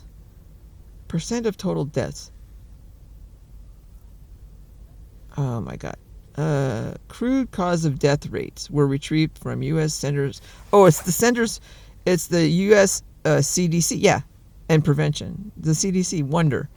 From February, the following categories were included. There's an ICD category for each death. Heart disease. Okay, so what I did was, I got the total number of deaths. You added them all up together for heart disease, Alzheimer's, stroke, dementia, diabetes, accidental overdose, and liver disease. Okay, you add up all the deaths for that, and you calculate the total number of deaths, and then what percent of all the total was heart disease, and what percent was Alzheimer's. Like, in other words, here's all these deaths. I added them up, and what's the biggest killer of people during this time, and what's the lowest killer? So the biggest killer turns out to be heart disease, and that kills percent, meaning it kills. So, and in order to put it on this graph, it was so high, it was so much higher than all these other deaths. Like, heart disease killed people so much more than stroke. like 5 times more, that it was way up here on the graph, and I couldn't make a graph that looked reasonable until I cut the heart disease numbers of death divided by 4. So it's just showing you the number of deaths by heart disease by 4. So you can multiply all of this by 4 and you'll get the more accurate number for it. But just to show you what's going on, heart disease is the number 1 killer of people. So instead of killing about 5 people out of 100, it killed 5 times 4. It killed 20 people out of 100. Whereas a stroke, which is yellow, killed only about 4.5 people out of 100. Alzheimer's killed 4 people out of 100. Dementia killed another 4 people out of 100. Diabetes was down here, 2.5 out of 100 of the deaths, not of 100 people. I'm sorry, out of 100 of the total deaths. This is we're breaking it down. So 5, 4. I think if you add all this up, it should come out to 100. Please tell me I did this right. See, this is where the statisticians can help me. The graph, the relative, what you're looking at is the relative deaths here. That's the most important thing. But what happened is, and these are the excess deaths. Holy shit. Come on, girl. I should have gone through this before. But what happened is, these are excess deaths. Top 7 deaths other than contributing to excess deaths. Oh, contributing excess death counts. Oh my God. Jesus, Mary, and Joseph. I'm really sorry about this, people, because I know that math is really hard for you, and I'm making it even harder by not doing this very clearly, how I got these numbers. So, when you calculate excess deaths, and I showed you how to calculate them, you calculate all the deaths from earlier, and then you subtract the death from this year. So the deaths from 2020 are subtracted from the deaths from the previous years, and then you get this excess death count. And the excess death count is what caused those deaths. So you look, when you break down the excess death, you'll say the excess death count for this year was 1,000, meaning, or we have 1 million population and an extra 500,000 people died this year. Wow, that's a pandemic. But then you have to look at what caused those deaths, though. You can't call it COVID-19 if out of the 500 excess deaths that happened, half of them were heart disease. And that's what I'm showing in this graph. That's exactly what happened. Most of them were caused by other stuff other than COVID-19. You could only attribute a little bit to COVID-19. Most of them were caused by excess deaths occurring with heart disease, occurring with Alzheimer's, stroke. All these deaths increased, not just COVID-19. All these deaths increased during that time. All of them. So they're contributing to the excess deaths more so than even COVID-19. So what you're looking at is you're saying, okay, we had excess deaths supposedly. So let's see where these excess deaths are coming from. Is it COVID-19 or is it greater heart disease? It turns out it's all these other things that are causing the deaths, not COVID-19. So maybe there is a stretch of an explanation for why deaths attributed to diseases other than COVID-19, such as heart disease, stroke, diabetes, and chronic liver disease, all contributed significantly to excess death counts in 2020. You could try to explain that. For instance, maybe the lockdowns made access to proper medical care for people suffering from these diseases more difficult. And if this is true, lockdowns killed more people in 2020 than COVID-19. So if you want to take that tact, fine. Lockdowns killed more people.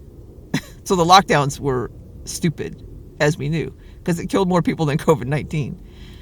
If you want to take that argument, then go ahead. If you're saying that the excess deaths from all these excess deaths for liver disease, cancer, heart, we had excess deaths all over the United States from these causes, according to the death rate, according to the death stats that were finally published in October. Okay, they're attributed to all these other things.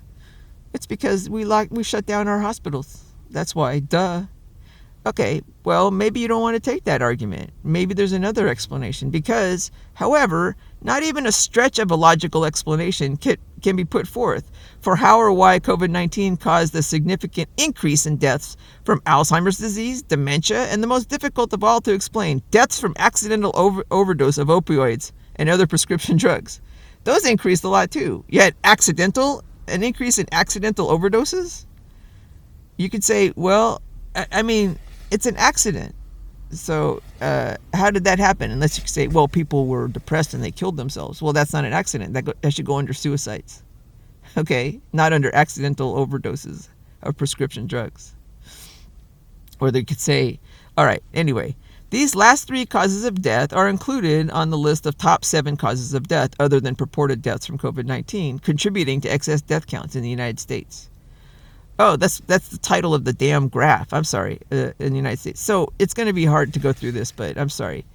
This is why statisticians could go through this and they'll see what I just did, and it's valid here. It looked like at first it isn't valid, but it's very valid what I did here.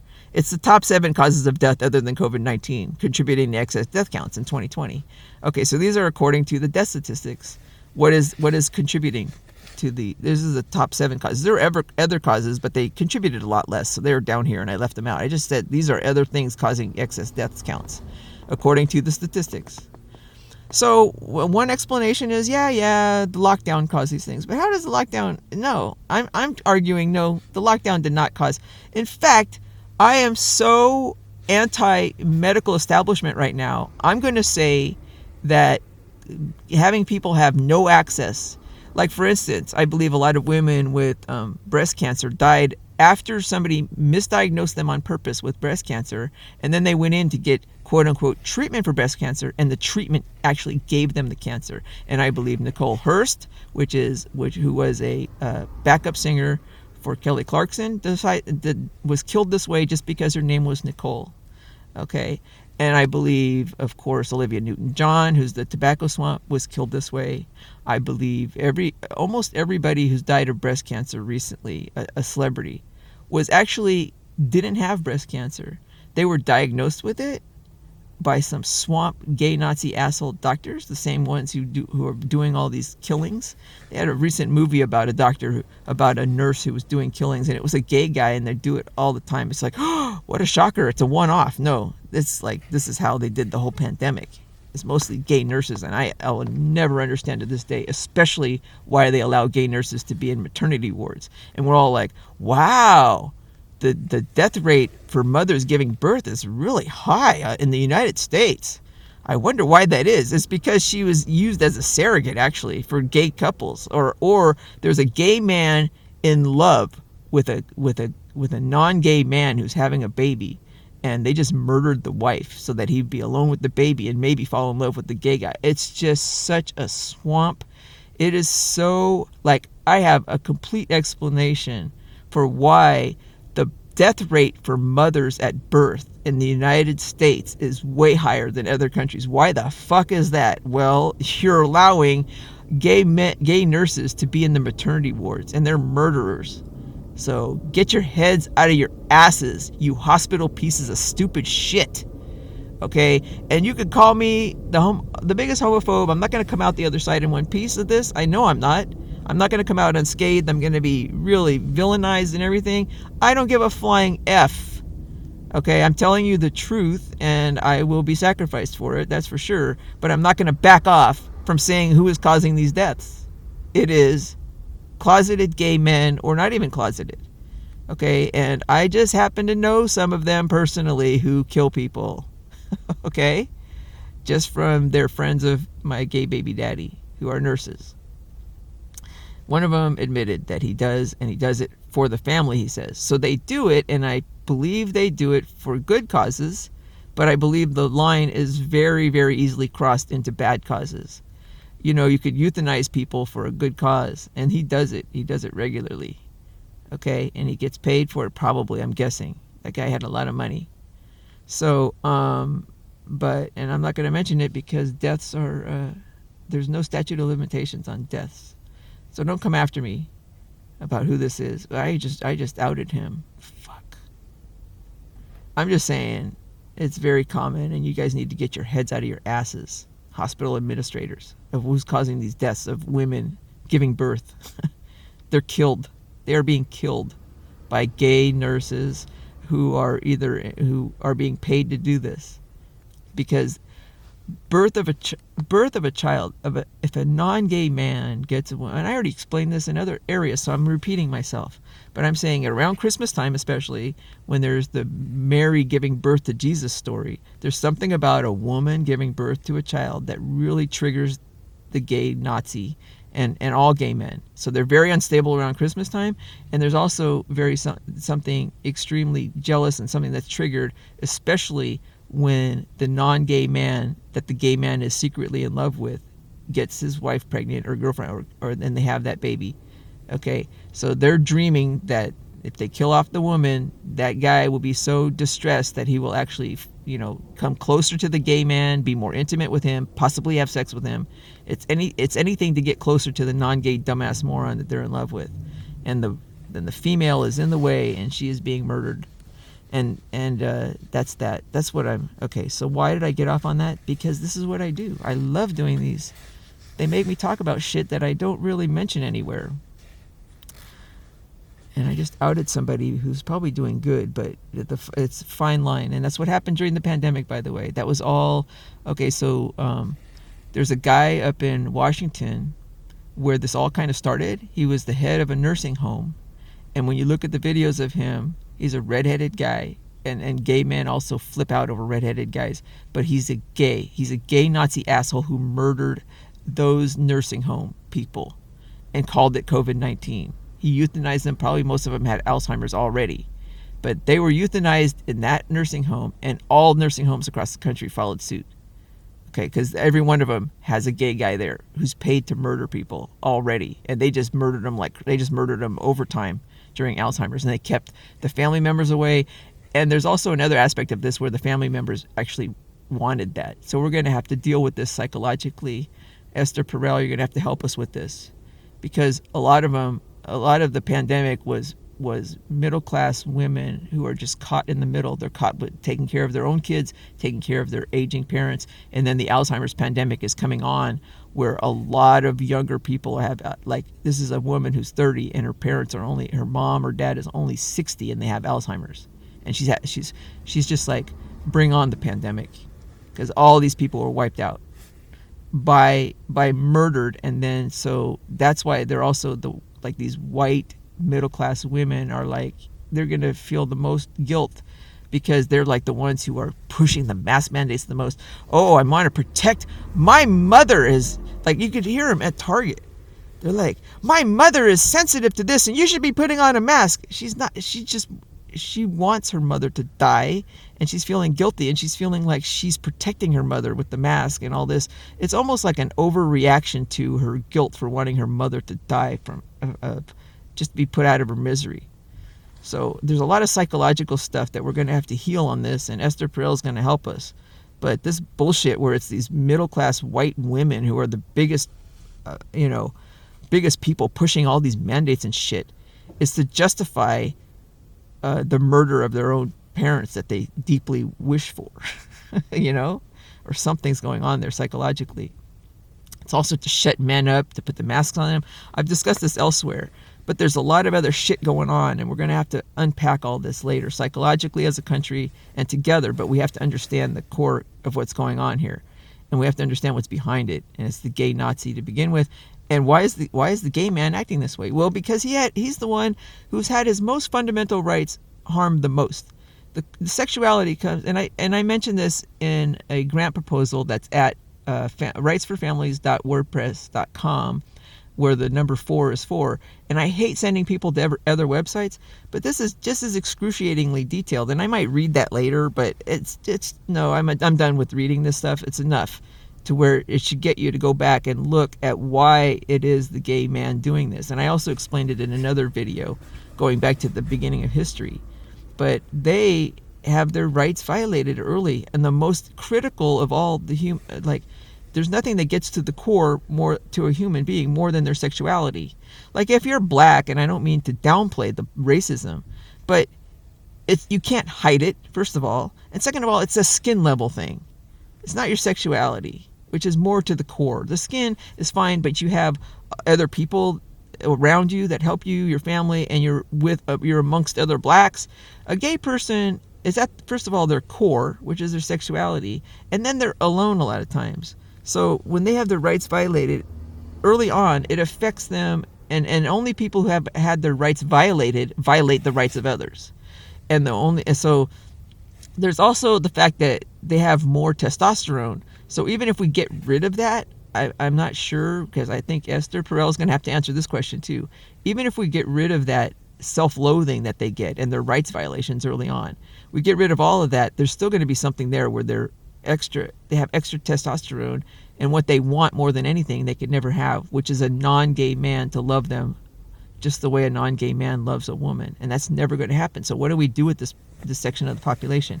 Even after we get to gay marriage being legalized and then being more accepted and everything like that, we're still going to have problems, because they're very aggressive, they have more testosterone, they're built to kill in a lot of ways, they're very creative, but we need to channel their extra talents and their superpowers to do good instead of evil. So let's get into Marvel and let's have a gay guy who channels his superpower, his gay superpowers, into good instead of evil. Let's do that.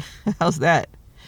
Okay, let's call it. I'll do a Marvel. It's a gay person's superpowers, which is they're very keen on reading people, so that makes them very good at manipulating others. But they're very in touch with feelings and emotions, and that's how they are able to manipulate people. They're very smart. They're very creative, and they need to channel that to do good instead of evil. Okay, so let's focus on that. But before we even do that, you have to recognize what they're doing right now. Okay, you can't say this is a pandemic and all this bullshit and attribute it to, now they're doing all this misguided, we're going to find the source of this and all that. Of course it was created in a lab somewhere by the U.S. government. And the reason for that is the U.S. government is always very interested in all the governments in creating something that could kill people very quickly and easily. Gay Nazis are but you can't do it with the virus. It's impossible, people. I did this in my face mask lawsuits. Because there's no such thing. Everybody says, the Spanish flu, whatever, they killed 50 million in 1800. Right. You can't even get the fucking numbers right now with all the technology we have. You think the numbers were correct back then? Bullshit. And also, the second thing is, they had way less sanitation back then. So that was a big problem, was, you had poop being thrown on the street and all this sanitation problems that spread things very quickly. We don't have that problem now, so there's no way you're ever going to have a world pandemic. Ever. Because the virus mutates itself, okay, very quickly. So you either have a virus that's very deadly that can't spread. A virus can't do two things. It's impossible. Mother Nature, you motherfucking pieces of male shit. They never respect Mother Nature, so they always are so stupid when it comes to giving somebody drugs. They don't understand the complexity of it. You can't solve a person's problems by giving them drugs and this kind of shit, okay? And it's a very male view. They just can't view the complexity of anything, the weather or anything like that, and figure out anything, because they're serial processors. You got to give a male, one kid at a time. You can't give them two kids. They're very good at handling one thing at a time. They're very good at handling math, because black and white, yes and no, and physics, and only give one thing. You can't give them a complex and try to get. Guys can't do weather, they can't do Mother Nature, they can't do biology. Women are parallel processors, they can handle 5 kids at one time. It's a kind of a difference in computing. And that's why guys are very good at math and physics and logic and this kind of thing. And women can be that way too, but they're much better at complex things because they could do parallel processing, like a parallel processing computer. A parallel processor won't do one thing very quickly, but it could really do 5 things at once much quicker than a serial processor. A serial processor, man, they could blow you out of the water if it's just doing one thing. It's very good at doing that one thing. Like the guy with one child. Do not give a guy your 2 kids to take care of at the same time. They can't do it, women. Give him one kid at a time and send him to the park or the zoo with one child, and it's going to be fine and happy. Do not send him out with 2 kids. You're getting one of them's not coming back, okay? Because they're serial processors. That's just the way the brain works for men versus female. And don't come and give me your shit about everybody's equal and we're all the same. We all there are differences between men and female, between everybody, and we must champion them and learn them and be proud of them and and make sure that on the fundamental level, we have fundamental rights that everybody's equally protected by, but everybody's different. And everybody's special in their own way, and let it be that way. Anyway, so the serial processors, I don't know what point I was making, and I don't care. I need to get on with this. 724, I might run out of battery, so let's do it. There are 22 pages to go through. I'm only on page 4. So this is excess deaths. You get the total number of excess deaths. And let's say the total number of excess deaths is 100 for 1 year. How many of those deaths were attributed to heart disease? Well, 40 of them were. Out of the 100, 5 times 4, 20 of them. And another 4. So if you total this up, 20 plus, anyway, I shouldn't be doing this here. 4 plus 16 plus, anyway, I think close to, a very large portion of them were attributed to these things, and that's with false numbers too. I mean, you can't even rely on these numbers, but a big portion to the number of deaths they're admitting to. Like these are based on death certificates, for instance, which are very inaccurate. So even under their cheating, there's a lot of deaths still attributed to heart disease alone and not COVID-19. There's probably a lot more when you look at the actual, if they do the actual death certificates correctly. And I forgot her name already, but there's somebody who showed that the death certificates are not, there's no standard thing. They were attributing all sorts of, they had a lot of incentive to attribute a death to COVID-19 when it wasn't.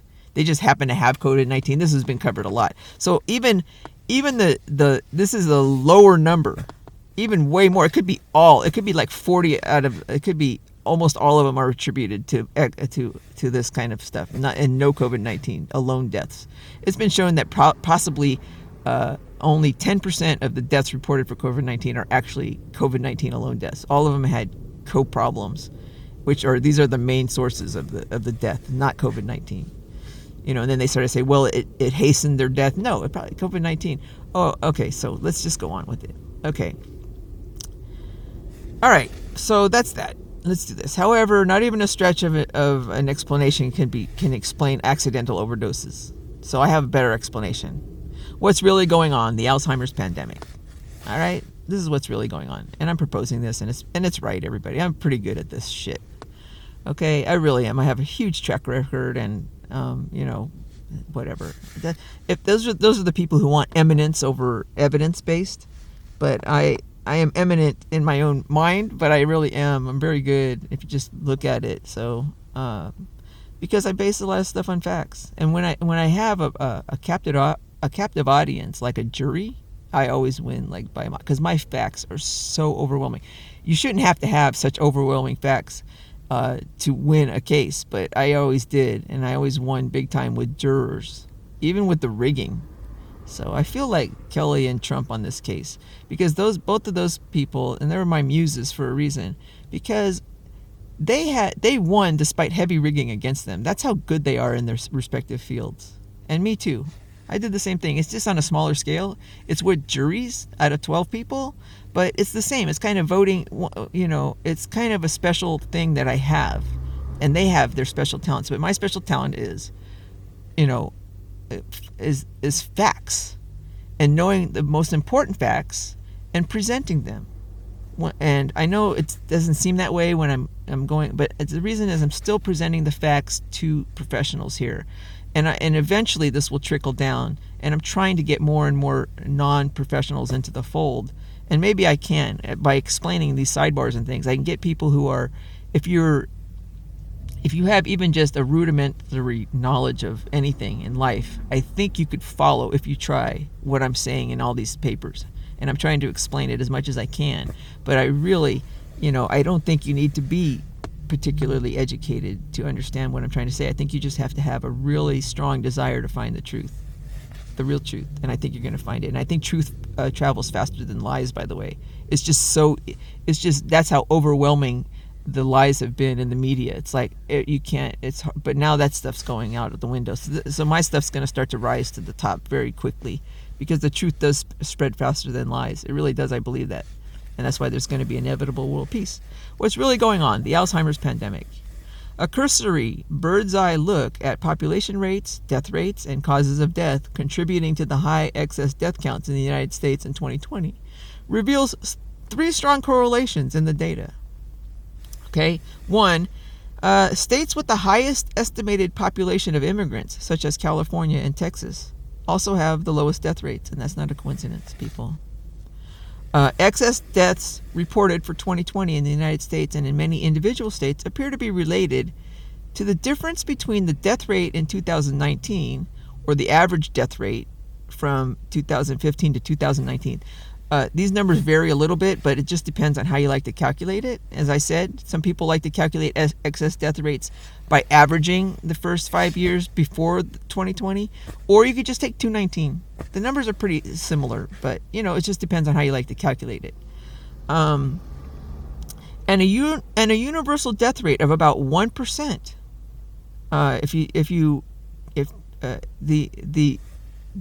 The excess death rate can be calculated actually by taking the average death rate from 2015 to 2019 and subtracting it from 1%, e.g. the death rate of the U.S. in 2019.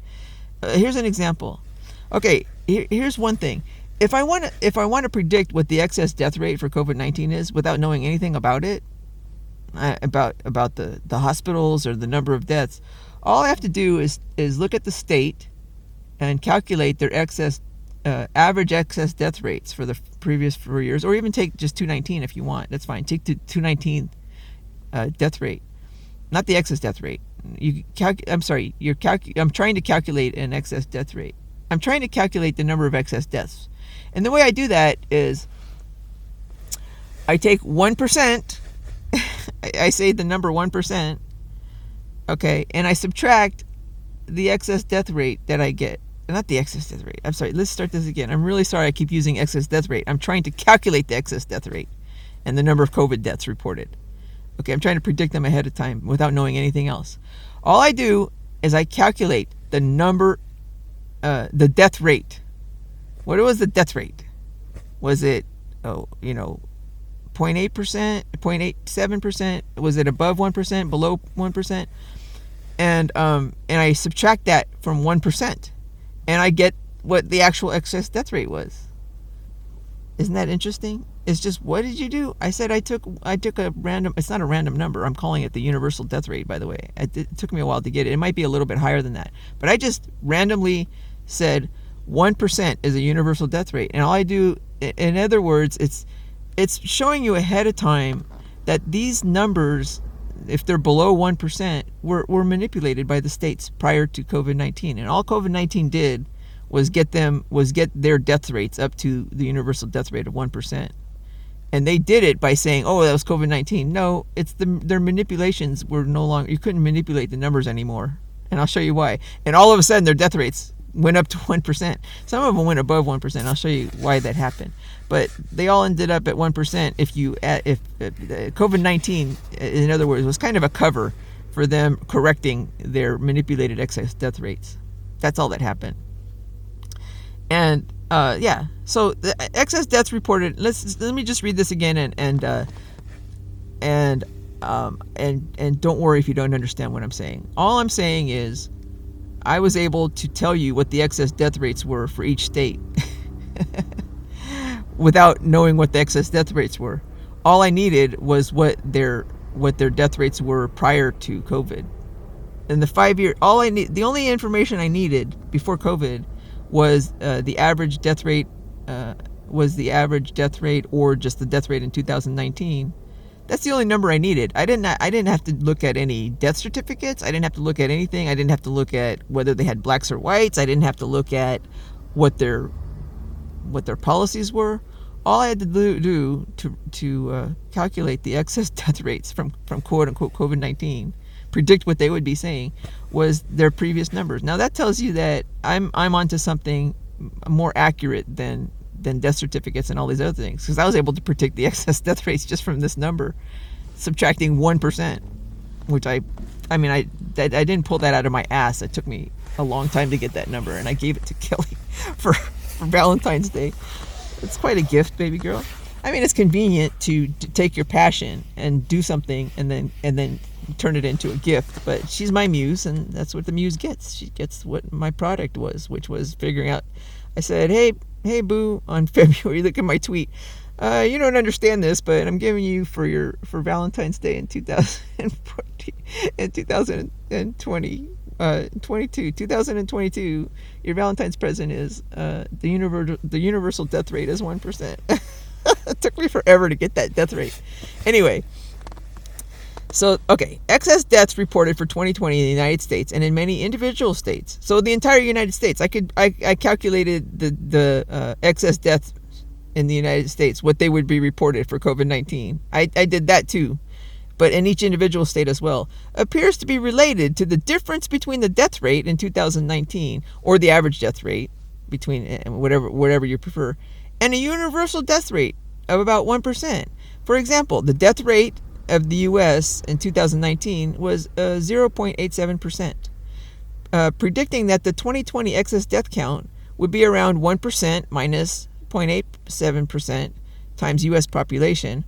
The death rate would be 400,028,329. That would be the number of deaths attributed to COVID-19, and I knew that without any other information except the death rate in the United States in 2019. So I could take the death rate in 2019 and tell you what the COVID deaths would be a year later. That's all. I could tell you ahead of time what the death rates would be, because what it is a correction to get the death rate up to 1% is what's going on. That's all COVID did. A number within the range of the reported excess death counts for the U.S. It was close to that. I think they reported it as 500,000 or something like that was the death rate, was the excess death count. And they attributed it to COVID. So that's what they called COVID deaths. It's bullshit. 3. The average age and number of people dying of accidental overdose by opioids has steadily increased since 2000 at about the same rate as people dying of dementia and of Alzheimer's disease. And all 3 causes of death have increased at a greater rate than any other cause of death since 2000, with the single biggest year increases for all 3 happening from 2019 to 2020. In other words, while all these excess deaths attributed to COVID-19 are going on, that happens to be the biggest year of deaths for 3 causes: Alzheimer's, dementia, and opioid overdoses, which are, I'm telling you ahead of time, I'm getting the cart ahead of the horse. Those are not the accidental opioid epidemic and all that shit. Those no accidents. Those were euthanized dementia and Alzheimer's people. So the biggest year increases for Alzheimer's deaths is even twice as bigger. So this is the Alzheimer's epidemic going on, pandemic. And it's going to keep going up, and I haven't checked. This is the other thing, is they're going to tell me to go back and check statistics for the deaths for all these things in 2022, I guess. I guess they're out now. No, I'm done. I just got a fortune, and I pay attention to my fortune cookies. I just got a fortune cookie just the other day that said it's time to rely on others for help or something like that. It's time to rely on others to carry the torch or something like that. And that's what I'm doing now. This is it, guys. I'm not going to go back and do this shit. You do it, okay? There's so much work yet to be done on this. Or prove me wrong. Go do it. Try to prove me wrong. That would be fantastic. There's nobody who wants to be proven one way or the other more than I am. I want this shit checked. You think I'm doing this shit forever and I'm going on and I'm trying to build from here? You want me to build on crap? You can't build your house on sand. That's from the Bible. Okay? Don't build your house on sand. That's going to be a Nicole Young. I know all the religious songs because my brother switched from being Catholic to going into like Calvary Chapel super duper Christian far right stuff. And during that time I kind of joined him when he would take me, when he was babysitting me or whatever. I was 10 years younger than he was, but he's like my second father, my real father. My real dad did have dementia, but he lived to 84 and his dementia never made him unhappy. And I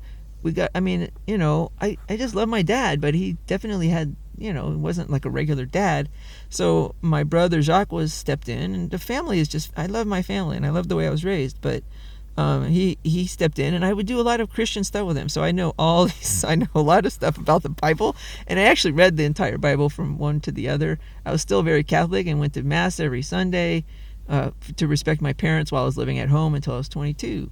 So I was very Catholic, and I wanted to be a priest, and seriously. And I did the whole thing. So don't build your house on sand. If you're a religious person, you know exactly what I'm talking about, and you know that song I'm talking about. Okay. So that's me. And if there's something wrong in what I'm saying, I just please come and torpedo it. Okay, because I build a lot of shit from this, and I go on and do other things, and this stuff is built on other shit.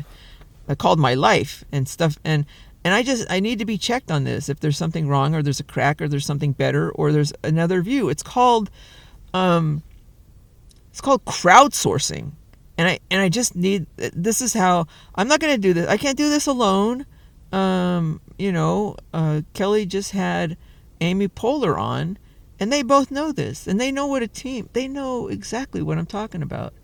And in life up until now, we've had a lot of hierarchical structures where one person in the top dictates everything and everybody must follow what they do, and that's a very male structure.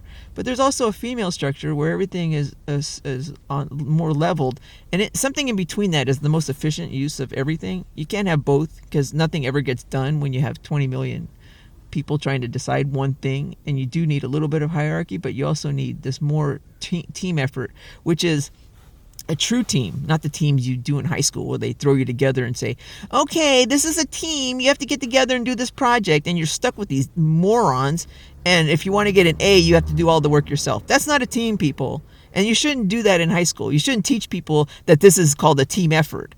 You don't throw people randomly like that together and say, okay, form a team, and they're just high school students. They don't know shit about how working with other people. Oh, you're supposed to learn to work with others. Sure, there's a couple of shits in there. The number one thing of having a good team is they have to have the same goal. And if you want the A and four of the other people don't give a shit and don't want the A, this isn't going to be a team effort. Okay, so don't teach people in high school that a team is a piece of shit thing. And I hated the word team and team effort, because to me that meant I'm doing all the work and everybody else sits on their asses, okay? I know I have my people out there, and I know I have my team, and I found it in science too. It's the most beautiful thing you could ever do, and they understood that. They just go see Amy Poehler and Kelly Clarkson. I think it was just yesterday's post on YouTube, and they're talking about teamwork. But when you're talking about teams, you have to make certain that it's not just randomly throwing people together. The number one thing of a team that really works together is they have the same goal. Okay, and the other thing is you can't make them compete for their various projects. Like you can't have two people on the team that are assigned the same thing to do. I mean, you can, but really you can't have them competing over the same. In other words, you have to have people with various talents coming in and various backgrounds and things who bring stuff to the table. Because if you have two people who are the same and they're competing, it works against the team. Okay, so a lot of managers don't know how to manage, and it's the same. And actually, I'm going to mention this here. It's mentioned elsewhere. When I was going to go, I left being science. I was going to go to USC. I was going to go to business school, actually. And I stopped doing that, and I decided because you can't wear jeans and listen to music all day when you go into business. So I can't. And as I said before, that's a criteria for me for what I like to do for a passion and for a living. I have to be able to wear jeans and listen to music all day. So I really love my job at Target, and I really love being a truck driver and a mom and a scientist. Okay, every once in a while, even when I presented my lectures, I was wearing jeans, and all the guys were. And one time a lady came up and said, you can get further if you just look nice when you're giving the lecture. And I said, look at all these other guys here. We were in China. They're all wearing jeans and their regular shirts. How come? And I understood. I'm not saying she wasn't right. I love this person. I forget her name. She was a fantastic scientist, and I loved her. And after I told her all the guys are doing it, she kind of backed off a little bit. But I got what she's saying. Yes, I would. It's not what she wasn't telling me wasn't the truth. I would get further if I changed. I just said I'm not going to go by that standard, and I don't care what hit I take on my career over that. I was going to do what the guys are doing, which is just wearing jeans while they're lecturing. I mean, they didn't have ties or anything, but they were in jeans and just like a nice shirt, as I had, but jeans. And that's what I did at the lecture. I think when I went out for job interviews, I wore a dress, and when I took a picture of, no. So I can't go into business school. So I was going out to business school, and what is the point of this? the point of this is when I was interested in business, I was also interested in maybe becoming a mom at the time, and I became a mom instead of going to business school. But I was reading all sorts of parenting books, and there's a book and all of the parenting books are just like all the management books. I was reading books on being a manager in business, and I was reading a book on being a parent, and they all said pretty much the same thing. So when you're managing in a business, if you're going to be a good manager, you're like a good parent. And one of the best parenting books is called Siblings Without Rivalry. These are the best parenting books you could ever do, because you should read them whether you're in business or you're a parent, because Siblings Without Rivalry describes how to get the children to like work as a team instead of against each other. And it's the same in business. And one of the things you do is you don't do comparisons. You don't get them to compete. You don't say, why can't you be like Johnny, or Johnny this, and then you do comparisons. And gay men do this shit all the time to my own kids. Like that's what they do.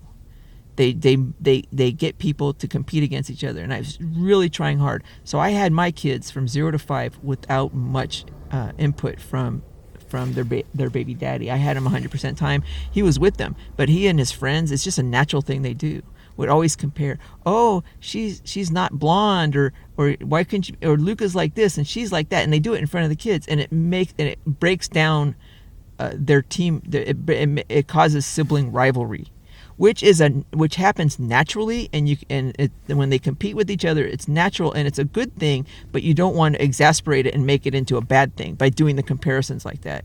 And gay people do it all the time, and they do it in business too, when they're managers. And that's how I can't stand being in a place where there's a gay guy and he's constantly pitting people against each other. That's not a team. Whenever and this is why I tell Kelly, I tell all these women in the entertainment business, you guys have no idea what it's like to work on a real team. I mean, they're happy when they find it sometimes, but there's no gay guy on the team if that happens. I'm not kidding, because if there's a gay guy anywhere near there, they're constantly undermining this team effort. They're constantly doing comparisons and doing this and doing. It's just a natural thing that they do, and I think it's okay, and if you could control that, or if you know it ahead of time, they could be on a team and it could be really good because they have very good things to bring to the table. But the enjoyment level goes way down, and you're just constantly stressed, and there's always this fucking drama going on. They're like drama queens, and it's just so not enjoyable. So I'm just telling you, women out there, or anybody who wants a team, just read the books on sibling rivalry, and know that one of the things is you have to have the same goal, but the other thing is you can't have this kind of competitiveness. There's a competitiveness, yes, there's always there, but you can't have it to such a degree that it's undermining everything. So you can't have two people on the project that do the same exact thing and they're competing with each other. Like, you can't give a project in a laboratory, for instance, and a lot of laboratory guys don't know how to run labs either. And what you do is you give two graduate students the same project, and then you see which one comes out the same, which one accomplishes the best, and then you give them that, or whatever it is. You can't freaking do that. That works against the team. Those two people will not work together to get to something. They will work separately. They will keep secret whatever they work, and that's not a team. What you have is individuals, and you can't achieve as much as if you have a team. Anyway, here comes the sun. Oh, here goes my ugly face too. It's that ugly. I love my face. I'm beautiful. Everything is beautiful in its own way. That's another Nicole Young I should do. So these sidebars are fantastic because it's explaining bigger issues that need to be done and what's going on. But I just love the team effort. And what I'm saying right now is I'm done with this. I'm done with my part of this. I'm not going to continue. I need to do crowdsourcing is my favorite thing. I don't want to do this alone. I'm tired of doing it alone. I'm not doing it completely alone because I know there's people. I know there's Trump out. I know there's some people out there who are secretly, who secretly take my information and use it for the good. And I'm glad, but I can't, like, as I say, don't ask me, journal people, to come back and say, go back over the 2020 death statistics and see if this applies or see what. I can't do it. I will go to see Amber Heard though. I'm interested. I think the people at Wordle and the New York Times wanted me to look into Amber Heard, and now that my subconscious only mentioned Samantha Spector, I could not believe I could not remember the name Laura Wasser after. That's like forgetting the name of my own child at this point. That person I swore at for a year, and I'm still swearing at her. And yet when it came up for me to mention her, it was just complete brain fart. And I think it was a brain fart because I wanted to focus on why is Samantha Spector the only one I'm remembering here? And then it just forced me to say that she was Amber Heard's attorney. So I will, dear crowdsourcer, dear my people over at New York Times. See, that gets me going. I love it. Just one, it's a team effort. If it's just me and this one other person, even just the algorithm, if the algorithm did that, who wants me to look into Amber Heard, thank you, team member. I will. Okay, so I do have a team, but I'm seeing it happen more and more now, so it's good. I don't like doing this stuff alone. I need a team on this, everybody, is what I'm saying. And I understand. And good for Amy Poehler and good for Kelly, but I don't think you guys in the entertainment business, you might have experienced a part of a team, but I don't think you've experienced the whole thing. Because there's a lot of gay guys in the entertainment business, and I don't see how she could have a team at all with gay men there. God. And even Kelly, she's just surrounded by them. So she has no idea. She says she likes her team, and her team is fine. But I don't think she has any idea what it's like. And it's going to get that way soon. I think maybe now it's starting to happen more and more. But I'm constantly showing her who around her is gay and trying to get these gay Nazi assholes away from her. Like they suck. They don't suck. They just are immediately drawn to anybody with celebrity, anybody with that kind of power, especially the females. There isn't a single female celebrity, I believe. I like every female celebrity has some gay guy running her Twitter account, for instance. I keep telling everybody, it's like, come on, Bette Midler and Barbra Streisand, these fantastic, freaking talented, super women, and they're ruining their careers right now by letting some gay fucking asshole run their Twitter account. Ranting against Trump, ranting against and promoting Nazis is what they're doing. They're gay Nazi assholes running their Twitter accounts, and it's just, I hate seeing it. It's so sad, but and even Kelly. And the funny thing was, Kelly had a Christmas special a long time ago in 2013, and the thing that cracked me up the most, it was a good Christmas special. I was glad when I went back and saw it. I said, oh, she actually looks a little bit like Reese Witherspoon in that. I don't know why, and I thought she did a good job. But at one point, she has somebody running her Twitter account, and it's an obvious gay guy playing this part. And I thought, oh, that's interesting. She has a Twitter, or she has a Twitter guy, and he's gay. And it's just like, yeah, that's right. Even back then in 2013, that's exactly who was running her Twitter. I don't know if it was, if they played it that way to laugh at me when I was telling her at the time that they're all gay, this was, yeah, like before, like in 2008, 2009, I was telling them all this stuff. And just before I went to jail in 2011, I believe, that's the last Twitter things you see is me ranting against.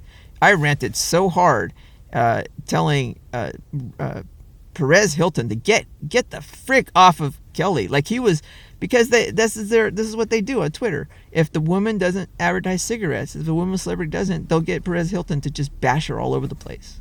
That's what he did to Britney Spears until she finally started. And then he, if you seek Amy, where she says, I'm going outside to take a smoke, that, she had this big, she had a big residency in Las Vegas, and that whole thing wasn't paid for by the fact that she highlighted, if you seek Amy, if you seek Amy was the only cigarette ad that Britney has done to date that I remember, and it doesn't even mention cigarettes, but it does mention in the first line if she goes out to smoke.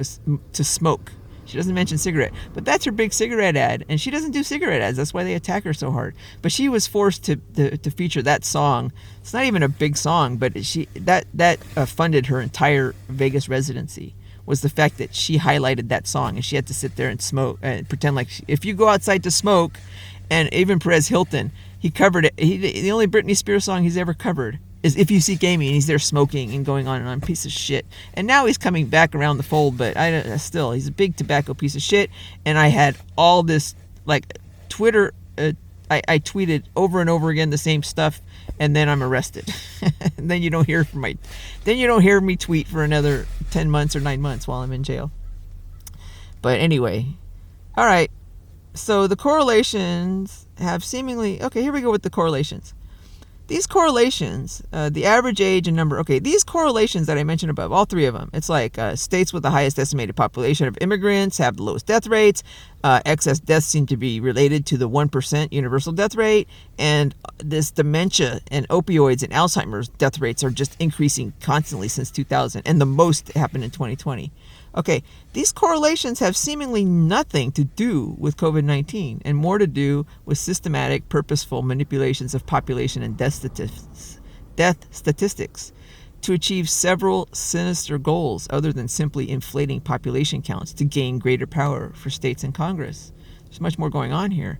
For example, the Alzheimer's, dementia, and opioid overdose data suggest that large increases in rates of these three causes of death since the year 2000 are related, and that perhaps Alzheimer's and dementia patients who share a common cause for the increased rates of these illnesses are being euthanized by purposeful overdoses of their prescription medications, their opioids.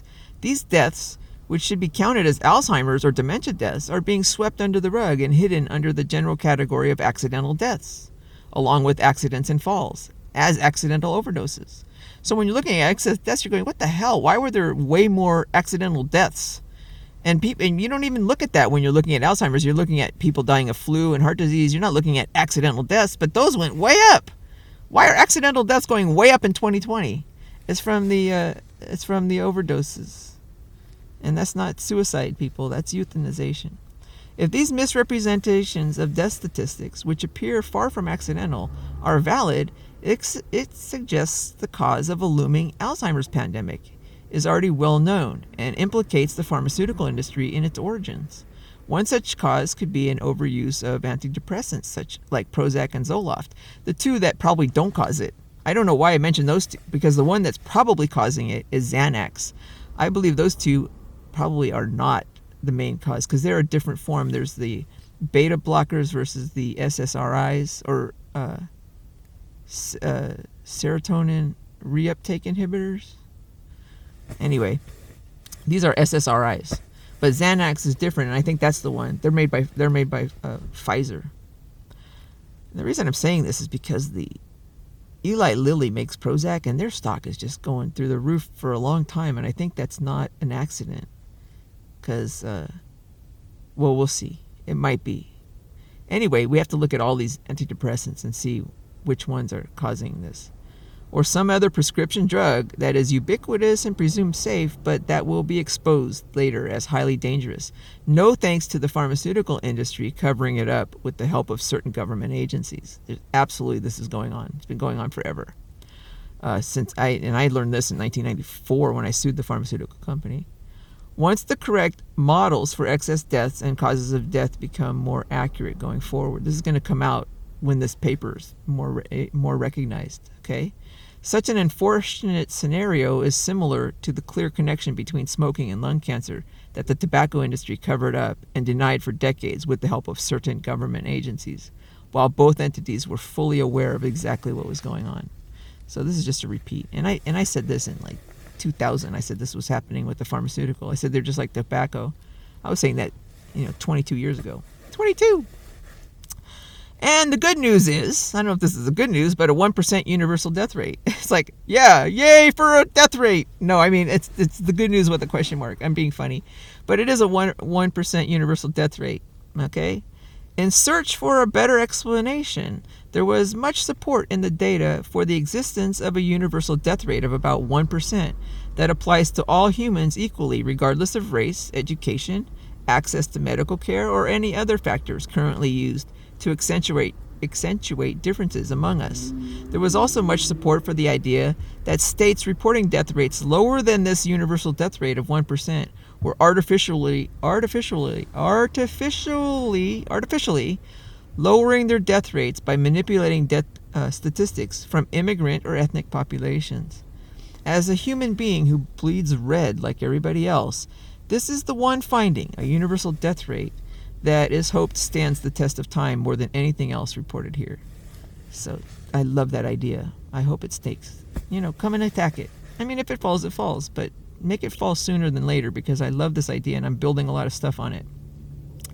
Evidence that the universal death rate, if it exists, is around 1%, and that this universal death rate is affected by immigrant populations, comes from a graph of the U.S. death rate by decade, superimposed on a graph of immigrant population rates in Figure 2. The U.S. death rate and immigrant population by decade, okay, both of these.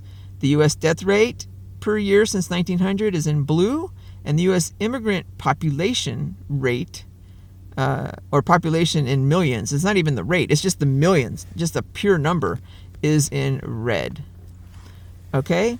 So, and I highlighted between 1950 and 1970 because the two seem to level out here for a while, right? It's kind of flat-ish. And the statisticians are going to have a fit because they want to statistically do it, but I'm just eyeballing it, and you could tell because I'm a normal person, and normal people will be able to see this. And by the way, the eyeball is the best judge of stuff. You learn this when you're an X-ray crystallographer, and they have the computer looking at different. You can calculate it out, but the eyeball was very good at distinguishing between different shades of diffraction patterns and things like that. It was really good when I always used the X-ray camera when nobody else would, when I was trying to determine derivatives and things like that. And my boss told me this. My boss taught me this, that the eyeball is very good at distinguishing very small differences in patterns and shades and things. It's better than a computer, I think. And I think he told me that. Anyway, so these were death rates, and for the statisticians, I got them from everywhere that everybody else gets them. DH.gov, and I showed you the status and the statistics anyway, and all the various migrants. But Figure 2 shows the U.S. death rate declined rapidly at the beginning of the 20th century, most likely due to improvements in medicine. So here we are in 1900, we have the Spanish flu and all this stuff because we just we're throwing poop out the window instead of instead of plumbing. We don't even have indoor plumbing. And then, so the death rate, instead of 1.75 people out of 100 dying in the United States, we're now down to 1 person out of 100 every year dying in the United States. And this 1 person out of 100 is a 1% death rate. By the way, the death rates are calculated, they're always reported as 1 in 1,000. I'm sorry about that. You're going to have to convert that because I can't stand that. I can't understand it. And I don't know why they do 1 in 1,000. I think it's because they say when it falls below 1%, it's confusing, but it's not confusing because it tells me now that's an artificial death rate. I mean, it's not how the numbers didn't come out this way to make it less confusing, but I'm just saying everybody understands what a percent is, and nobody understands what a 1 in a part per thousand is. I don't know. Nobody understands what a PPT, part per thousand, or something. It's just done on purpose to make it easier to manipulate population statistics. Okay, and I refuse to do it. So if you want to publish this, I'm not going to change everything back to PP. I'm not going to change anything. It's going to be reported in percent. Period. Okay, so look at this death rate for 20 years between 1950 and 1970. Every year the death rate is around 1%, and I say that's evidence that it's the universal death rate. And it also, so watch. So this death rate, improvements, I attribute the death rate falling here and then leveling off right here at 1% to improvements in medicine. So Figure 2 shows death rate declined rapidly at the beginning of the 20th century, most likely due to improvements in medicine, until 1950, when medical improvements apparently reached the limit in what they could do for humans.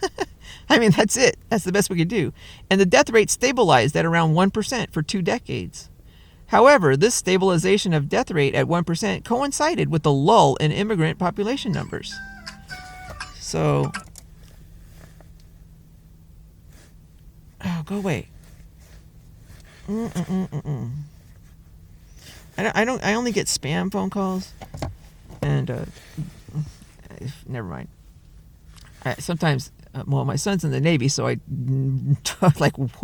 got one phone call from him, and I was shocked. What the hell? He was on leave for a few minutes, and he spends most of his time calling his wife. And I said, you should be calling her anyway. But he had a little bit of time, and I was glad to talk with him. But I don't get phone calls from him. I get phone calls from my daughter, who's a very good daughter. She calls me at least once a week. Love her. Love them both. I mean, obviously. Never mind. Okay. Never mind. Obviously, you love your kids. So, love him, love them. So, here's also what coincides. So the immigrant population kind of leveled off here, but then something happened in 1970. It's been about the same, but it really leveled off, and it's still low. Actually, it's lower. It's not a big difference, but it's at its lowest, where the death rate. All of a sudden in 1970, two things happened at the same time. Immigrant populations just started to explode right here, boom. And at the same time, the death rate started to fall below this, what I'm calling the universal rate. And I think the two are related, and they are related. Okay? So anyway, here we go. Boom, boom, boom. Humans. The death rate stabilized around 1% for 2 days. However, this stabilization of the death rate at 1% coincided with the lull in immigrant population numbers. It was a little bit of a lull, not a big one. With the large influx of immigrants beginning around 1970 comes a corresponding decrease in U.S. death rates that lasted 40 years until 2010. You know, what happened in 2010? Well, we're going to find out.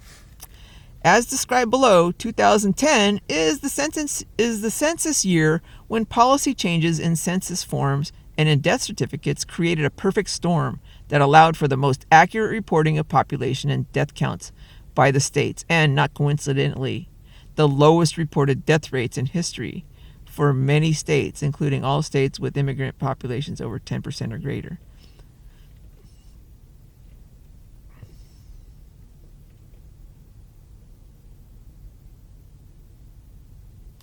The lowest reported death rates in history for many states, including all states with immigrant populations of 10% or greater.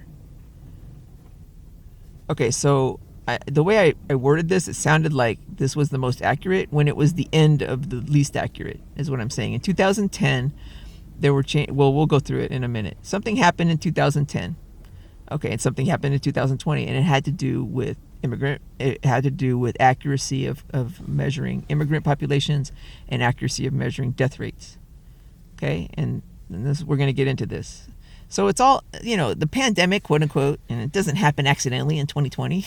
Okay, an election year and a year where we're doing the census. Yeah, my ass.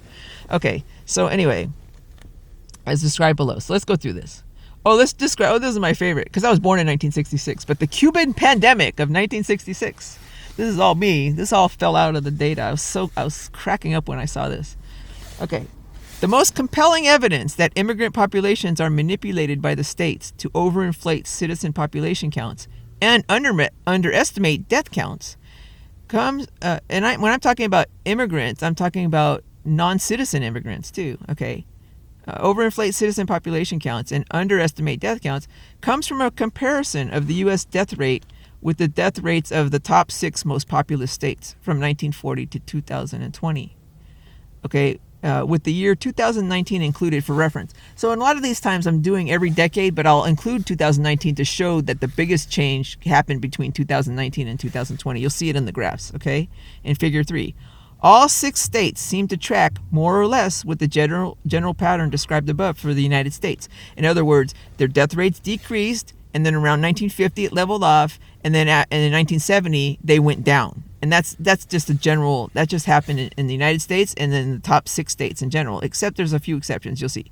Death rates decreased significantly until 1950, leveled out somewhat between 1950 and 1970, and then decreased again until they hit historic death rate lows in 2010.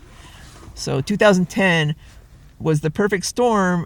Well, okay, we'll show in a minute. Okay? 2010 is special and 2020 is special when it comes time to the statistics, and we'll get through that right now, okay? But I want to show the 1966 pandemic, the Cuban pandemic, okay? This is hilarious.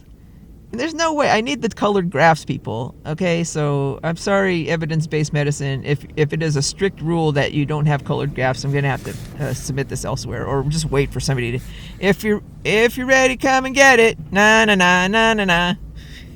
Okay? I'm going to do that today.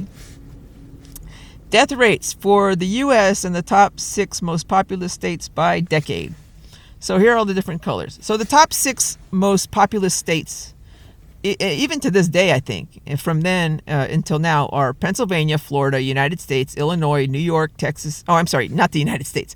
You have Pennsylvania, Florida, Illinois, New York, Texas, and California are the 6 most populous states. And then I have the United States on the same graph. But you can see the United States right here in the middle is actually kind of the average, which makes sense. All the United States. And they all go down. I'm sorry, I couldn't get statistics for some of these states sooner than 1940. Maybe somebody else can do this. So I only got 1940 in there, but it's enough to show that it was actually coming down. It showed the pattern of it coming down to 1950, as in the other graph. Okay, so sorry about that. Death rates were obtained from the Department of Health and Human Services, and what you have to do is go to each state or something, but then you have to, I don't know, it's just too complicated. So I just did 1940. Also, I think I had the statistics, but the graphs just looked better this way. It just looked stupid from before to go way back here, because I'm trying to highlight something going on over here instead. So just believe me that the death rates are going down a lot, and then in 1950 to 1970, they kind of all level off a little bit. And then from 1970 to 2010, they all go down, and they all reached a low, all of them in 2010, and went up from there.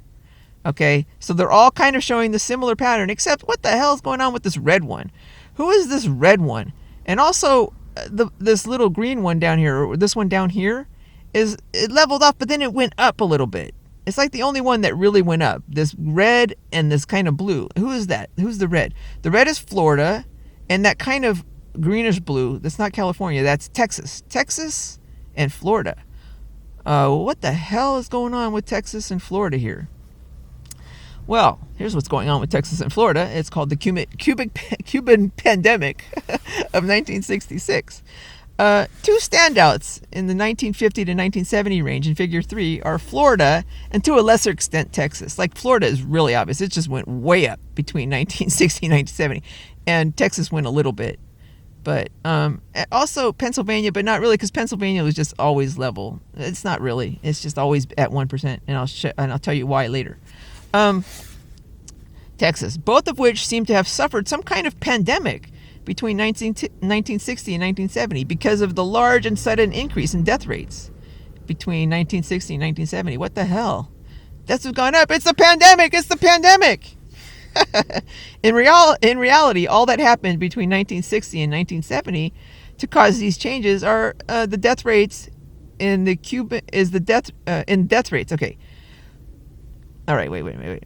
Texas, which is between 70 and large. In reality, all that happened between 1960 and 1970 to cause these changes in death rates is the Cuban Adjustment Act of 1966, where Cuban immigrants to the United States, most of whom were political refugees from Fidel Castro's communist revolution in the 1950s who landed in Florida, were granted citizenship on a massive scale.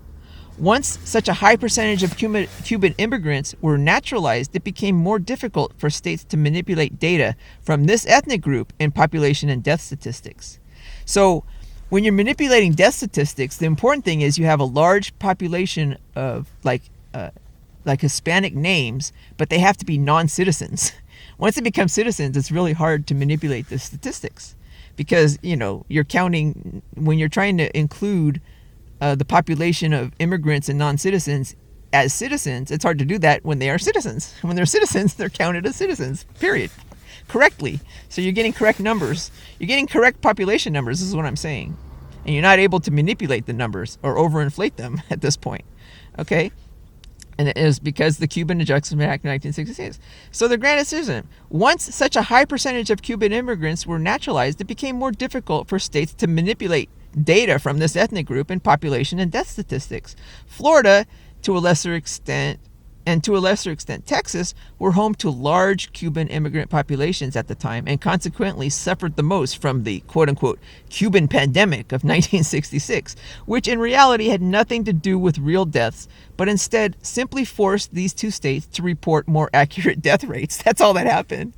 It's like, it wasn't a pandemic. It's like, we can't use Cubans to falsify the population numbers and the death numbers. We have to include, they're real numbers, so they weren't able to manipulate the statistics in the lower direction for lower death rates. That's all that happened. Anyway, go through it, statisticians, and tell me where I went wrong on this one. It's obvious what happened. Okay. A perfect storm for fraud. Okay, more evidence of a universal death rate of about 1% that could be artificially lowered by manipulating population and death statistics of large ethnic populations comes from the observation that the death rate for Pennsylvania, which has consistently had the lowest immigrant population rate of the top 6 most populous states, it's hovering at about 5% since 1950 and hasn't changed much, has correspondingly had the highest and presumably the most accurate, consistent death rate, somewhere between 1 1 to 1.1% from 1950 to 2000. Okay, let's look at Pennsylvania back up here. Look at this. Pennsylvania is it's up here. It does vary a little bit here during the pandemic and all this, but look, it's the only state where it's just pretty stable at around 1%.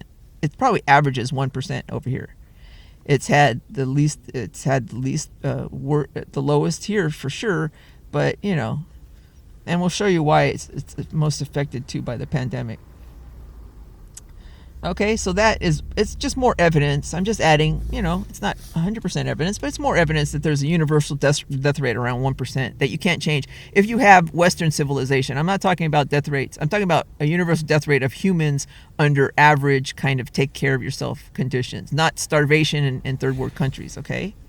The only census year the death rate for Pennsylvania dropped below 1% was in 2010.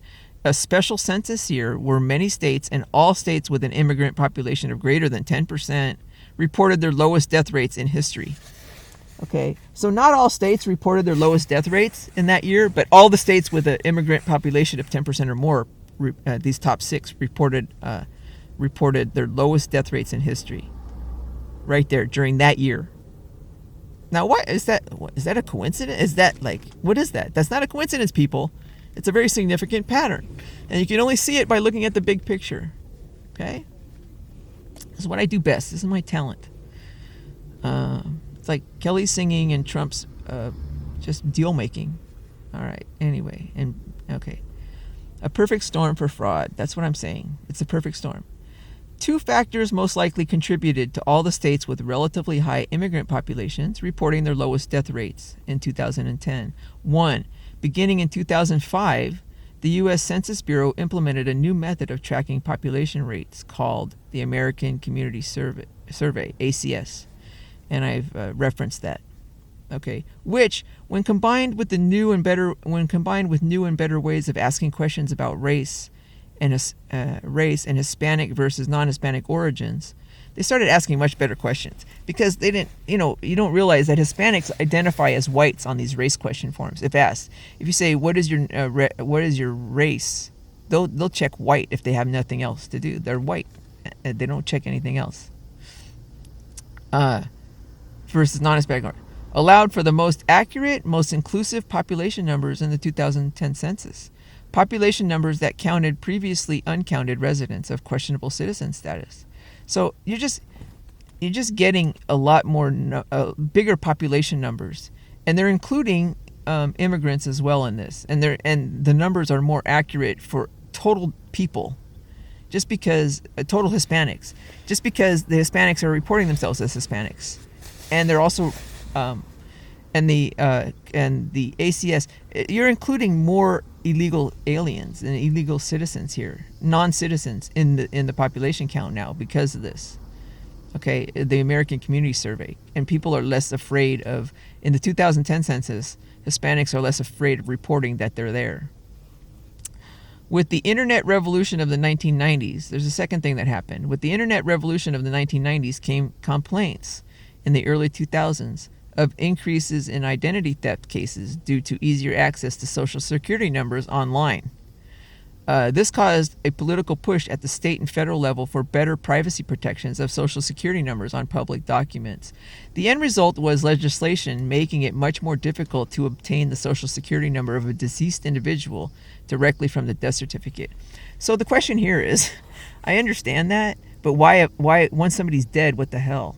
Why don't you just keep reporting it on the death certificate? Where are you're gonna steal identity of a dead person? Where are you gonna get money from that? I'm just saying they should go back to reporting us. I'm saying it was fraudulently done by Congress on purpose to make it harder to calculate death statistics. Because I understand protecting social security numbers on things online while somebody's alive, but while they're dead, it should be on the death certificate. What the hell? What's gonna happen? I mean, it's very hard to do things fraudulently then, because you're going to swoop in and do something about the will when there's 20 million other people who are family members looking at the will. How's that going to happen? It's very hard for the fraudsters to go in and do anything with somebody who's already dead. All right. If they are, they're stupid. They only do it while they're alive, and they don't realize, the people don't even realize what's going on. Okay, once they're dead, so once the person's dead, that's the time to reveal the social security number very safely. And right now, if you guys want to change all this crap and shit, you should absolutely go back to putting a law that says the death certificate must have a social security number. Okay, if you guys want to end this bullshit of false data, if you want to get better data, and it's safe too. It's not that unsafe to put the social security up there then. All right. While legislation making it more difficult to obtain social security numbers from death certificates may have thwarted would-be identity thieves, I don't know what I'm going to change that sentence maybe. It allowed better opportunity for states to manipulate death counts from the ethnic groups that had correspondingly large numbers of people with questionable citizenship status. For example, only U.S. citizens and legal residents with a work visa are assigned social security numbers in the United States. If a death certificate has a social security number displayed and there is no evidence of fraud otherwise, it is clear from the death certificate alone that this person should be included in death counts reported at the U.S. Centers for Disease Control. CDC death numbers and population numbers used to calculate death rates are supposed to include U.S. citizens and legal residents alone and exclude everybody else. Okay, that's what they're supposed to do. And they do that very easily if the death certificate has a social security number on it. Period. You're done. Okay? But Congress coming in and the fucking gay Nazi pieces of shit assholes knew this, so they knocked it off. They said, oh, it's privacy. It's an emergency. We need to protect privacy. No, you don't. You don't need to protect the privacy of the social security number of a dead person. You don't need to. What you need to do is put it on the freaking death certificate so that we could tell who is a citizen and who isn't in these death counts. That's more important for health and for everything. Okay, we need to get accurate numbers of deaths. And this is how you do it. And that's more important for everybody's health, okay? Because all these deaths, the numbers from all these deaths need to be accurate because it's very important for doing health policy. And health policy determines a lot of deaths and well-being and health of people. So these numbers need to be accurate, and we need to get the Congress to get the non-gay dumbass morons who are controlled by the gay Nazi assholes to make a law that says every death certificate produced in the United States must have a social security number on it if it is a citizen. It must have a social security number on it, and if it doesn't, then it's a non-citizen who died. And that's the presumption, and that's how you're going to get. It doesn't make things 100% accurate, but it makes it a hell of a lot more accurate than it is now. All right? So, that's it. If the social security number is not displayed on the death certificate, it is otherwise difficult to confirm if the deceased even has a social security number. It is otherwise difficult to confirm if the deceased even has a social security number. Oh, shit. Okay. If the social security number is not displayed on the death certificate, and it is otherwise difficult to confirm if the deceased even has a social security number, it is much easier for the state to claim the deceased is a non-legal resident to be excluded from the death counts, even if the deceased is a U.S. citizen. So this is what they're doing. This is how they're lowering the death counts. They're just saying anybody with a Hispanic name is non-citizen. Because if they don't have if they see a death certificate, it's very easy to exclude the deaths of Hispanics and say they're a non-citizen. And you can only do this with large immigrant populations of Indians, Chinese, and Franco-Americans in certain places where there are large populations of immigrants. You can't exclude somebody named Chekhov or something who's obviously Russian or something like that. And then you exclude them from death counts. You can't do that because you're saying, why are you excluding them? Or not Chekhov, somebody named Smith, like just a regular American name. Okay, if you see Smith, you're not going to exclude them from the death counts. It's going to be too obvious. You're going to get flagged and removed. If you exclude Chavez from the death counts as being a U.S. citizen, nobody's going to really look at that. They're going to say, oh, okay, he's a non-U.S. citizen, Hispanic, because there's a whole ton of them. So anyway. This was only done with immigrant populations. That's what I'm saying, is to cover up and to avoid detection. It is much easier for the state to claim the deceased is a non-legal resident to be excluded from death counts, even if the deceased is a U.S. citizen. This is especially true if the deceased has an ethnic surname that corresponds to an ethnic group with large populations of non-legal citizens, because incorrectly claiming that the deceased U.S. citizen with an ethnic surname is a non-legal resident would not raise as many red flags as a non-ethnic surname might. I just explained that. I'm sorry. Page 11. It is proposed that a perfect storm for fraud occurred in 2010 when relatively high, and I didn't word that properly up here. It sounded like, I'll reword that probably. When I read that earlier, I forget what I did, but it didn't sound like I was stating that as clearly as I am here. The perfect storm thing. Perfect storm for ending the fraud. Wait, perfect storm for fraud. It is proposed that a perfect storm for fraud occurred in 2010 when relatively high population numbers were reported in the 2010 census due to accurate reporting from American community surveys, especially in counts of non-legal residents that were excluded. Okay, and they're not supposed to include them in the population, but this made it very easy to include them. Okay, that's everybody. And this is why Trump came in and said we should ask a citizen's question on the census. But everybody said, oh no, that won't that will make people not report or something. But we don't need that. You just have the ACSs and people on Facebook, and they're so easy to count populations with credit cards and all sorts of other ways.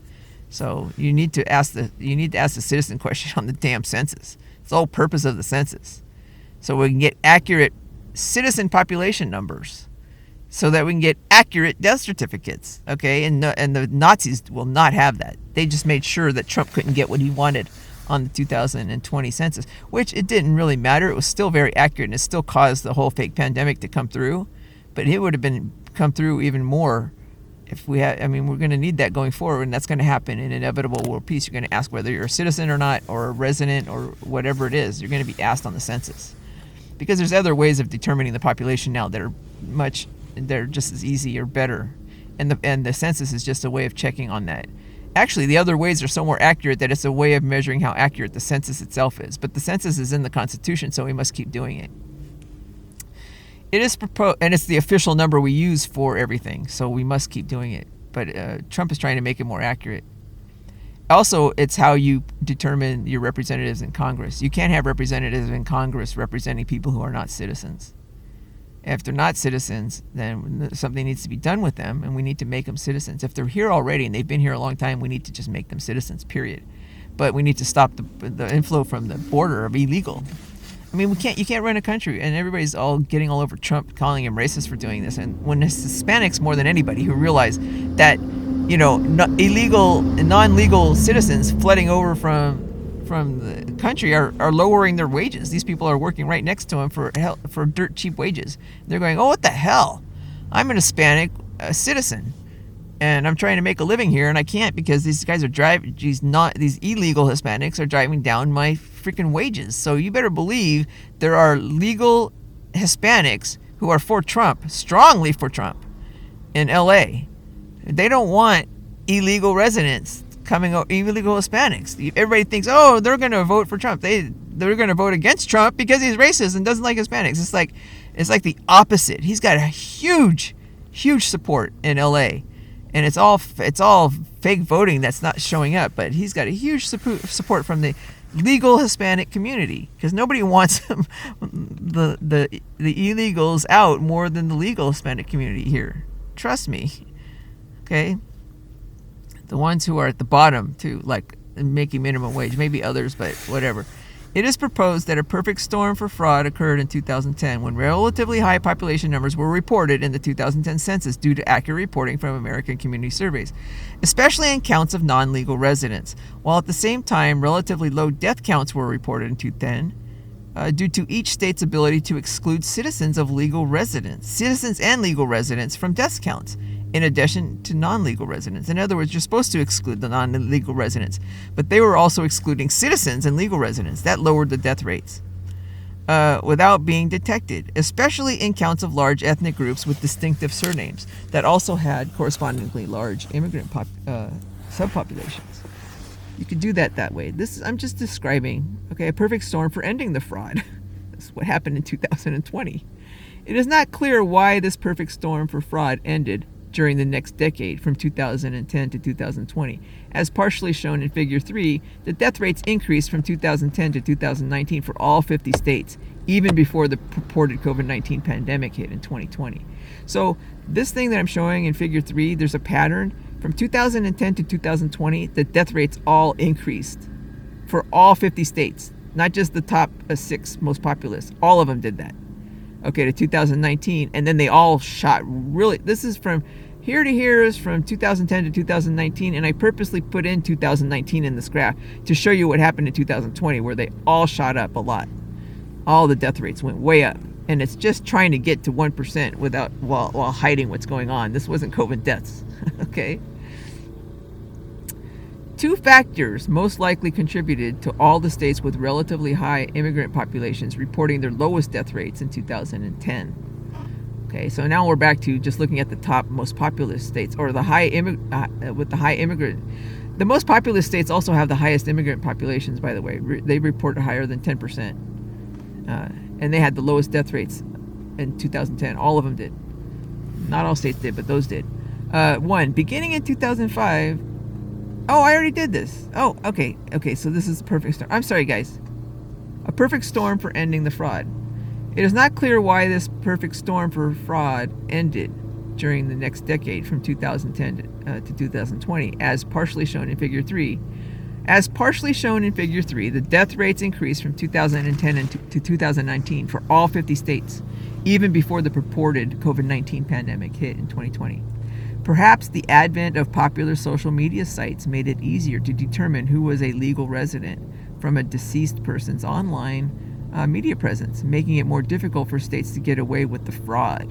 However, regardless of how the beginning of the end of the fraud occurred from 2010 to 2019, it is clear what really ended the fraud almost completely in a big way in 2020 was large monetary incentives for the states to include the deaths of everybody in their death counts, by way of listing as many deaths as possible as COVID-19 deaths. Okay, there is evidence states were so incentivized in 2020 to report as many deaths as possible that they were even reporting as countable deaths of legal residents the deaths of non-legal residents who are not reported as part of the population count. So they're so incentivized that now they're going overboard in the opposite direction, and they're reporting what they're not supposed to, which is illegal. Like in the past, they of course excluded illegal residents and non-citizens because that helped their death counts go down, their death rates go down. And now they're getting so much money that they don't care. They're going to say, oh, we're going to say this is COVID deaths, COVID deaths, COVID deaths. So now they're reporting even what they're not supposed to, which is the non-legal residents, as deaths. So this is what happened in 2020. That's what happened. States were so incentivized, the deaths of non-legal residents were okay. Thanks in large part to American community surveys, states in 2020 were committed to their population numbers from 2019 that excluded non-legal residents. Like the American community surveys is kind of like in between surveys and things that kept you kind of apprised of what the population was, so that you don't have huge changes that you don't see coming. So if there's any changes in the population, you can see it happening in the in the American community surveys.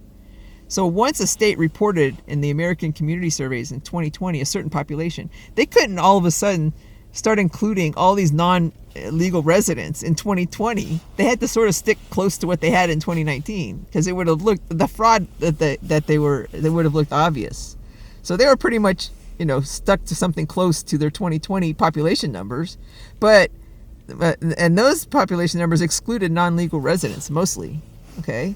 However, states in 2020 were suddenly including the deaths of previously unreported population counts, the non-legal residents and death counts, resulting in artificially high death rates. So all the death rates in some of these places shot up above 1%. So those guys were also, there were the ones that are way above 1% also were reporting inaccurate death counts. Pretty much, because they were inaccurate in the opposite direction now. Now they're over-reporting deaths they shouldn't be reporting because of COVID-19. That's why some of these states were reporting death rates way above 1%, 1.2% stuff. Okay. This phenomenon was observed mostly in states with the lowest immigrant population rates and gave the appearance that these states were hardest hit by COVID-19. These states, including Mississippi and West Virginia, the states with the two lowest immigrant population rates at 2%, and not coincidentally, the two highest death rates in the United States, 1% and 1.1% in 2010, respectively, and 1.4 and 1.5 in 2020, respectively, were in reality hardest hit with the inability to report fraudulent population and death counts prior to 2020.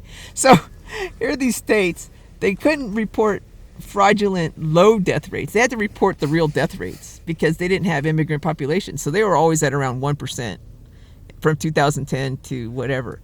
2010 to 2019, they went up a little bit, but they didn't have enough, they went up. They were around 1%. They were like Pennsylvania. They had to report accurate death rates of 1%. But then when the pandemic hit, they were all of a sudden starting to report what very little illegal immigrant population they had were all of a sudden reported in the deaths, and that shot up the death rates to 1.4 and 1.5%. Okay, and this is not a coincidence that these are, and everybody's saying, oh my God, Mississippi and West Virginia were hardest hit by COVID. They're not hardest hit by COVID. They're hardest hit with the inability to report fraudulent population and death counts prior to 2020. That's what they were hardest hit by. Okay, so anyway, it should be noted that West Virginia, the only state with a death rate above 1% in 2010, may be reporting accurately high death rates due to the fact that West Virginia has the highest estimated rate for use of antidepressants than any other state in 2020. Okay, and I give some kind of a really long link for that. But anyway, I should check and see if that, I'm not going to do that here. I should check and see if that link is still alive or whatever. And may be suffering the earliest and the most deaths from the Alzheimer's pandemic. Although accurate numbers for which states were utilizing antidepressants the most in the late 1900s and late 1990s and 2000s may be a more relevant statistic to look at for this purpose, if accurate numbers are available. So it's not like just because in 2010 West Virginia had the hardest number, the effects of that are going to be 20 years later, 30 years later. So if they're using antidepressants in their 20s and 30s, they're going to get early onset Alzheimer's in like 10 or 20 years down the road. So in their 30s and 40s. So this is something, again, it's the crowdsourcing. I can't do this, people. I don't have the tools or the means or the methods, but there are tons of people working on medical statistics who are looking in the wrong areas. Okay, number one, you need to look for who is this data that's going to be covered up by the pharmaceutical companies. Good luck. But if you're in Congress and you're not a slime hole, this is what you're going to ask the pharmaceutical companies for this information. You're going to ask them who was using, what states, who's using. Give us a list of all the people using these antidepressants in these states and where. And these are the statistics you need to look at to see what the cause of these early onset Alzheimer's pandemic is. Because my sister was the only one in my family who was into this kind of stuff. I believe, I'm not 100% sure. I don't want to get my nieces involved in this and ask them I don't want to ask my brother-in-law. I don't want to go back on this stuff. But I'm pretty sure my sister was using Xanax or Zoloft or one of these things, drugs, happy pills. And she's the only one in our family who has died of early onset Alzheimer's. She was younger than I am now. And if I, we'll see as we go forward, if I get Alzheimer's, then maybe that knocks a hole in that. But I haven't taken Zoloft or Xanax or any of these things. I don't take any of these drugs.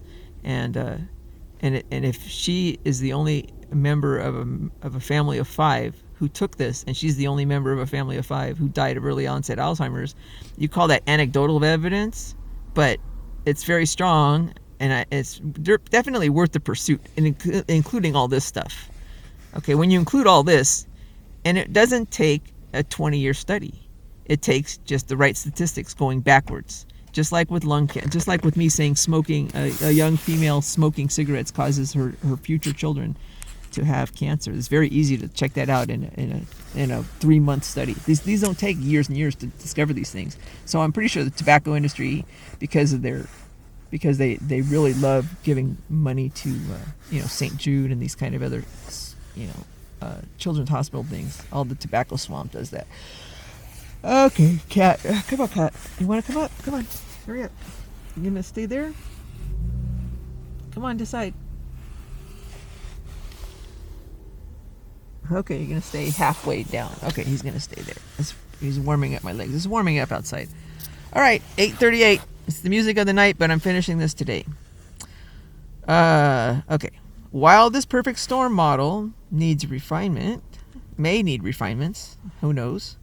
At least this way of thinking of death rates allows a logical explanation for the race disparities in death rates observed in the United States, but not elsewhere, from 2000 to 2020. So I'm explaining what I started out this whole section about was what are these statistics? There's more questions than answers, and I'm answering them more logically now. From 2000 to 2010, deaths from large ethnic populations were artificially excluded from the death counts in the U.S., making Hispanics, Asians, and blacks most likely because of manipulation of death counts for black Latino ethnic populations from Caribbean countries like Haiti, Jamaica, and Dominican Republic, appear to have disproportionately lower death rates than whites. But the opposite effect happened from 2010 to 2020, when the fraud became more difficult to pull off. Starting in 2010, previously excluded deaths from the large ethnic populations were now being included at a greater rate every year until 2020, when the most accurate and most previously underreported death counts for ethnic populations were reported. So this is explaining this pattern from 2010 to 2010. All the minority and ethnic populations actually decreased in death rates. It's not anything that happened real. It's not like fewer of these people are dying. Everybody has a 1% death rate. And all these populations do. I'm saying all these other things, we can't base it on anything but population miscounts and misnumbers and crap like that. So it's really important what Trump was trying to do to get accurate numbers, because we need these accurate numbers to, get the right health care to the right people on the right premises, not on these stupid things like this, okay? Thinking like a cheating state. So now that I've said that the states are cheating, I'm 100% sure about this. I'm building on this roadblock. If somebody can undo that, that's great. But I'm building on this block. Don't build your house on sand. So I'm building on the rock. That the states are cheating, thanks to the 16th Amendment, by the way, for starters, and these other things. A trial and error approach was employed to see if there was a general relationship between death rates and immigrant populations that could be applied to all 50 states. Data for the 2010 census year were used here, since this is the census year where fraud seemed to be most pronounced. All the states reported the lowest death rate this year. It was clear from the outset that using total immigration population rates would not work, since California and Texas have similar death rates of about 0.6%. Super low. They have the lowest ones. But very different total immigration population rates of 27% and 17% respectively. So you can't get to 0.6% for both of them just by using those two, just by using population rates outright. There's something else going on. Focusing instead on thinking like a cheating state, where planned data manipulations would be less easily detected if hidden behind large populations of people, using population data from only the top 3 immigrant and ethnic populations in the United States, which are Latinos, Chinese, and Indians from India. Produced a promising formula early on that generated surprisingly accurate death rates, especially for southern states bordering with Mexico, with the death rates for 35 out of 50 states being predicted within 10% error, Table 1. And when I say 10% error, I say, this is where the statisticians will help me to report this. I could do I over sigma, I could do 2 sigma, whatever their standard deviations and all that stuff. There's a lot of ways to report statistics, but I'm just reporting it the way a layperson would see it and the way I see it for now until we can get, and I don't want to report it more statistically than I'm saying right here. So I use the formula just like I did before when I said I was calculating how many people would quote unquote be reportedly die from COVID-19. I was reporting the death rates just from this formula that I used that doesn't have anything to do with COVID-19. And when I use this formula that I'm showing you here, I'm only inputting the 1% number that I'm using, and then the total population rate of Latinos, Chinese, and Indians. I'm just using population rate of the largest ethnic populations in these states. That's all. And the ethnic population rates were taken statistically from another website. I show you where I get those from. Anyway, those are statistically from somewhere, and I got them all from the same place. And you also get them. Actually, you get them straight from the U.S. government has these official numbers. Okay, and I think that's where I got them from. In the end, at first I couldn't find them easily, except they were on Wikipedia, and I made sure the ones on Wikipedia matched the actual data. But it was easier for me to take them off the Wikipedia site because I could copy them and the format they were in. So I originally a new YouTube subscriber. Wow, go for me. Good for me. Did you guys see that? I got a new YouTube subscriber. Now I'm up from 16 to 17. I think I've had 16 for like 7 years. So let's go. I need to get to 1,000 before I could start making money. I looked at that. I said, I wonder if I can get money out of this. And it's like, no, I'm never going to have 1,000 subscribers because I'm not going to try. I think I'm going to be deleted after this one. I think they're going to suspend me when I post this. So we'll see. If you see me, fine. I'm not suspended. And YouTube. And actually, I'll see. I'll see if I want to change my mind about Google almost going out of business. And also, I did a thing during yesterday's tutorial where I went to YouTube and I tried to print the word. I tried to put in a comment, "fake pandemic Holocaust," and they deleted it immediately. So, and as long as that's going on, you could keep shorting Google. Okay, they're going to go out of business because they're getting most of their money from the pharmaceutical swamp. And once that money stops, they're going to lose a lot of income. But at the same time, once all this stuff starts to get exposed, they're going to get their asses sued off. And I don't know how any of these companies are going to come out of that in one piece, because what they did and what's going to be exposed is so bad that they're going to go out of business unless they spin off the YouTube from Google, which they should do. And when I predicted my shorts, spinning off counts as almost a bankruptcy or whatever. When they start spinning off, that means what they spun off is going to go bankrupt, and they're just trying to protect the rest of the company. So I'm not sure what happens to shorted stocks that split like that. We'll see. But I'm hanging on to my shorts. Not my shorts that I'm wearing, but the shorts in the stocks. And I'm not doing that. I don't know, but if you don't know this, I pretended to have $11 million, $1 million to invest in 11 different stocks, starting on 11/11/22. And in a year from now, on 11/11/23, I'm going to see how those investments went. Okay, I shorted 11 stocks and I went long in Twitter. Anyway, I already discussed this. So here we go. Without anything having to do with COVID, I'm just using population rates. And when I say within 10% error, this is what I mean.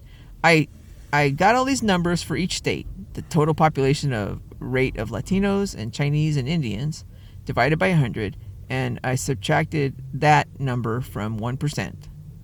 And I got the death rate for death rate in 2010. Because I'm using 2010 numbers. Oh, the total population rate of Latinos, Chinese, and Indians from 2010. I'm sorry.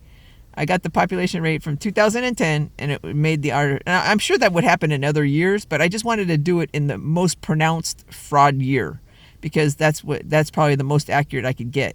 I don't know about the other years, and it was harder to get numbers for the other years too. It was harder to get numbers for 2020 at the time. It's just 2010 was the easiest year to get these numbers and these numbers. So once I calculated that number was within 10% error, meaning I hit close to, I was very accurate for 35 out of 50 states, doing just very crude equation. Amazing. So that's a very good equation, just out of the top of my head. And 1%, that you could tweak that number to make it more accurate if you want, I'm sure. But statisticians, this is not up to me, people. This is tracking down the dragon, slaying the dragon, bringing it back to the cave, cooking it up, and serving it. Okay, I am not going to chew it up and spit it out like a mama bird. You guys, somebody else do this, please.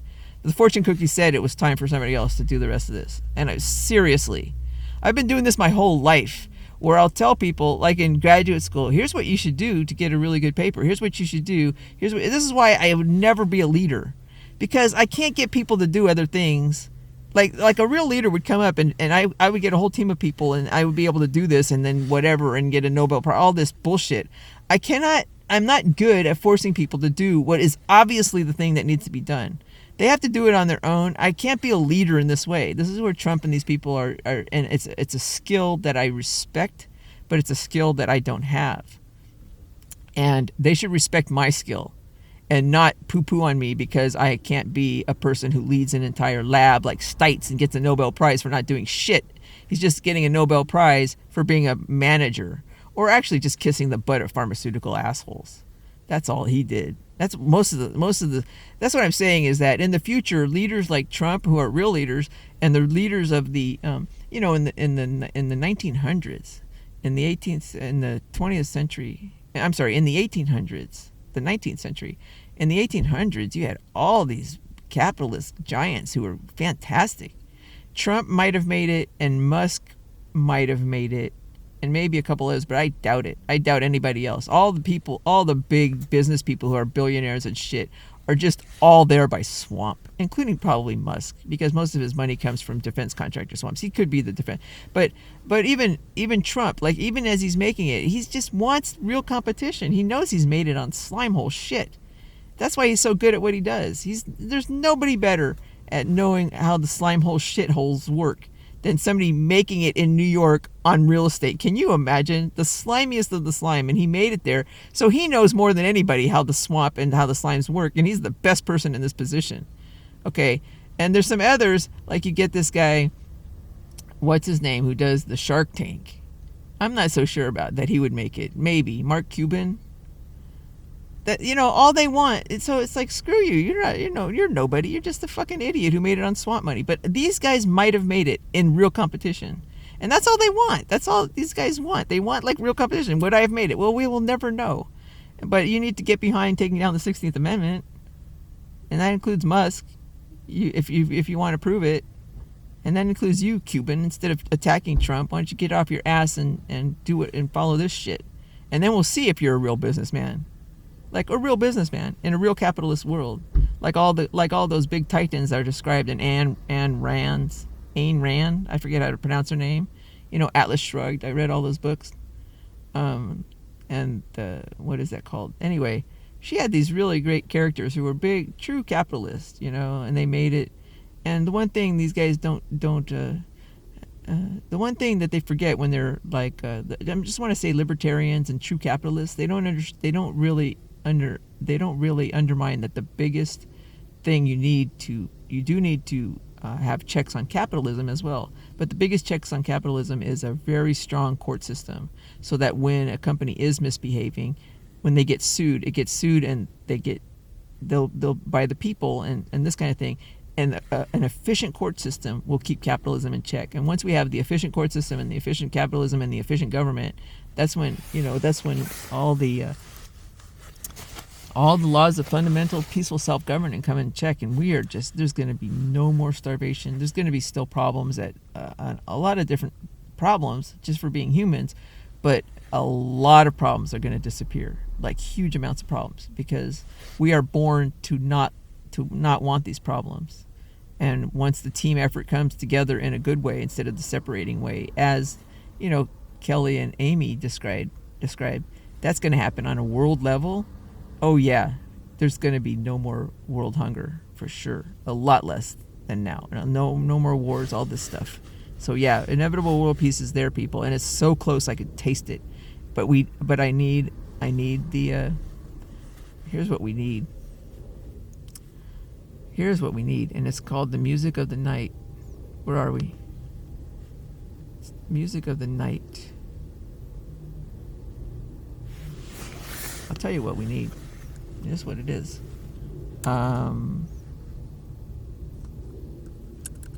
Music of the night.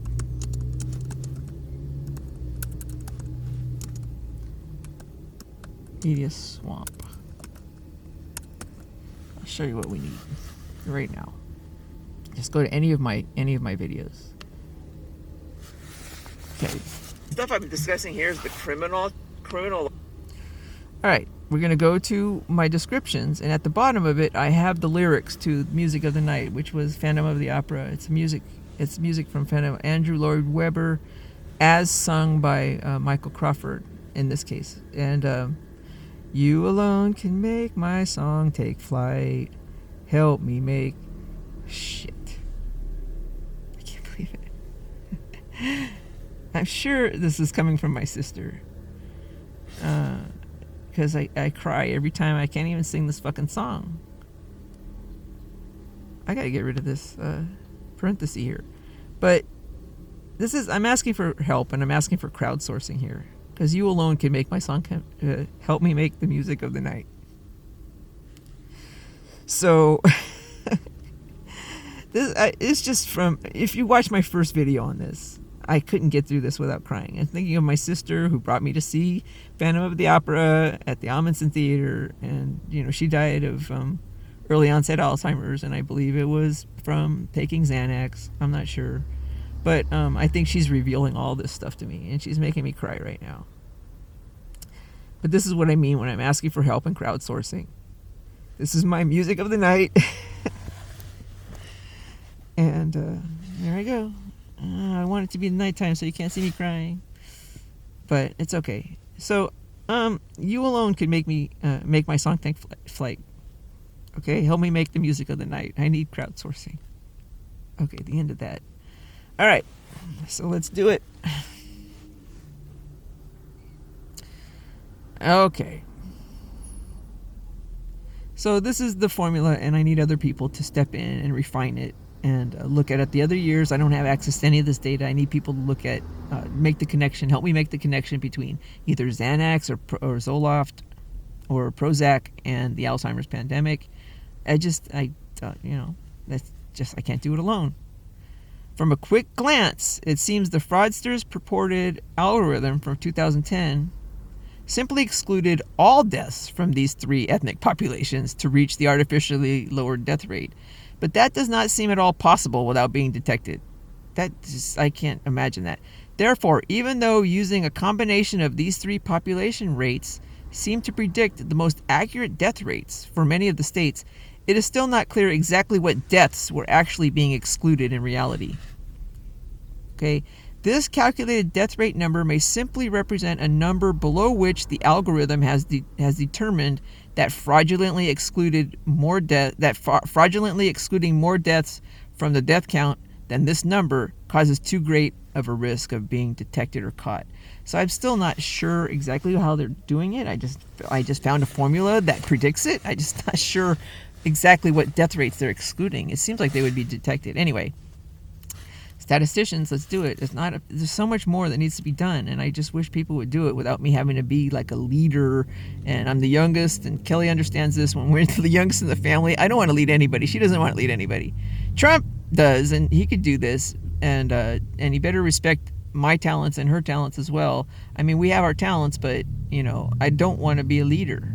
And most women don't. We just want to have the, there is a way to lead without doing it in the hierarchical sense. But he's very good at that. So until now, when we get to the other side, it's going to be more efficient. And there's going to be a combination of both what's called the feminine and the masculine. I read a whole book on this. I bought it for $1 at a garage sale in Houston. And I remember the cover. I just don't remember the title. And it was before I was going to business school. And it was about teams and the feminine and the masculine, and everybody has a feminine and masculine side to them, but it was balancing those two and the teamwork and all this stuff. It was fantastic, and I wish I could remember what it was. And I remember the cover of it, and I bought it for $1, and it was so good, and I just can't remember it. And I'm sorry, everybody. I'll try to figure it out if I can find that book. But it's about teamwork and real teams. It's a book about forming real teams and how we're going to get there and how to form it. Anyway. Or maybe it was a combination of the two. It was a great book by some female. I'm sorry I don't remember it. All right. I actually brought it with me, but when I got arrested in 2011, I lost absolutely everything I owned, including that book. I lost everything except the shirt on my back. And my pants, of course. But anyway, if the formula underestimated by number one. Okay, here's some predictions. Okay, wait. Okay, here we are. We're going great look at being detected. Okay, and back to the Cuban pandemic of 1966, my year. And I've been a rebel since 1966. What is that? That song? I love it. Okay, we're not gonna do it. But I did a rebel. I'm a rebel now. I've been kicking it since 1966. Anyway, that's me. Logical explanations seemed to emerge naturally from the data to explain why population data from many of the remaining 15 states. I was trying to figure out what went wrong for the 15 states that didn't fall within 10% error on this thing, okay? But why population data from many of the remaining 15 states generated relatively large underestimates or overestimates for the death rate using this formula. The most logical explanations came once again when trying to think like a cheating state. Other than sticking to the largest ethnic populations, 3 more rules to live by to evade detection of fraud emerged that seemed to work well in explaining misses in death rate predictions. So now we're doing the exceptions, and it gets kind of tricky when you're working with statistics and you're trying to explain the outliers and stuff. You can start making up stuff, and it starts to get not real. But I'm just pointing you in the right direction. I think these were real exceptions, and why they didn't fall within can be almost just as informative as the ones that fall in place. And these are some suggestions. Okay, 1, if the formula underestimated the death rate by a significant amount, as what happened with Florida and New Mexico in Table 1. So I'll show you these calculations, and they're all in one table that I have. And here's the table, and I'll show that later, but it's time for me to go pretty much. You're just gonna have to look at Table 1, okay? This meant the formula mistakenly included actually, let me do Table 1 real fast for those of you, okay? Because it's very important.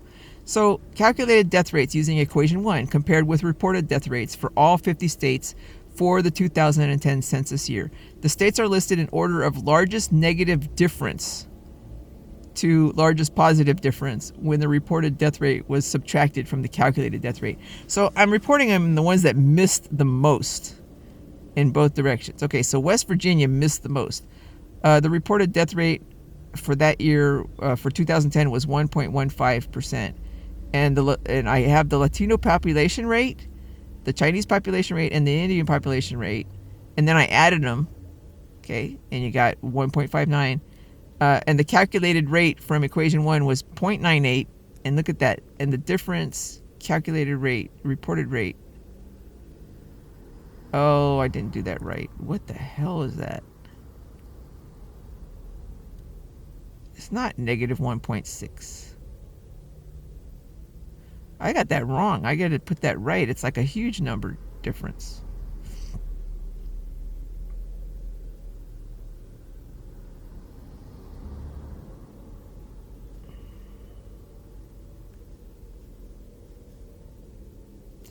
It's just the wrong number. I'm sorry, I put negative 0.016 when it looks like it's obviously it should be like negative 0.5 or something like that. Oh, no. It is right. It's a big number. It's 0.16. That's a huge number. I don't know what I'm thinking. Yeah, when it's 0.16, that's a big number. That's more than 10%. It's 16% off. Okay, I got it right. Never mind. So I have New Mexico and Florida in here, and those were really far off at first too, negative 0.2 and that kind of thing. So what I did was I put it in order after the correction. They're still off. Okay, it's fine. I'm sorry, I should have gone through this before I went through here. I'm glad I'm looking over this. It's not right. It's right. Okay, sorry. And it just shows I'm the one who did this and I'm confused. So it's the correct number. I'll check it again, but okay, so so that's table 1. And it shows you where the data that I got. It just shows all the data and where it came from and where I got this file. So this number down here, so this is the calculated rate, and this is the real death rate. And when I subtract the two, I just showed you where I got the numbers. And if those numbers are wrong, you just have to show your work. You are never wrong as long as you show your work. And I showed where I got all the numbers, and these are the numbers, and I showed everything I did, and here's all the work in one table. And here the reported death rates in 2010 were this. That's reported, and that's in the literature. And then this is what I calculated over here on the very far right using my equation. This one, This is the calculated one in this table. And all I did was subtract what was calculated from what is reported, and I got a number. And the ones that are really far off, I'm looking at them right now, but they got really close in here. Like when I say less than 10% error, I'm talking about when this number is below either negative 0.1 or positive 0.1. That's all these states between North Dakota over here, all the way up to, who is bigger?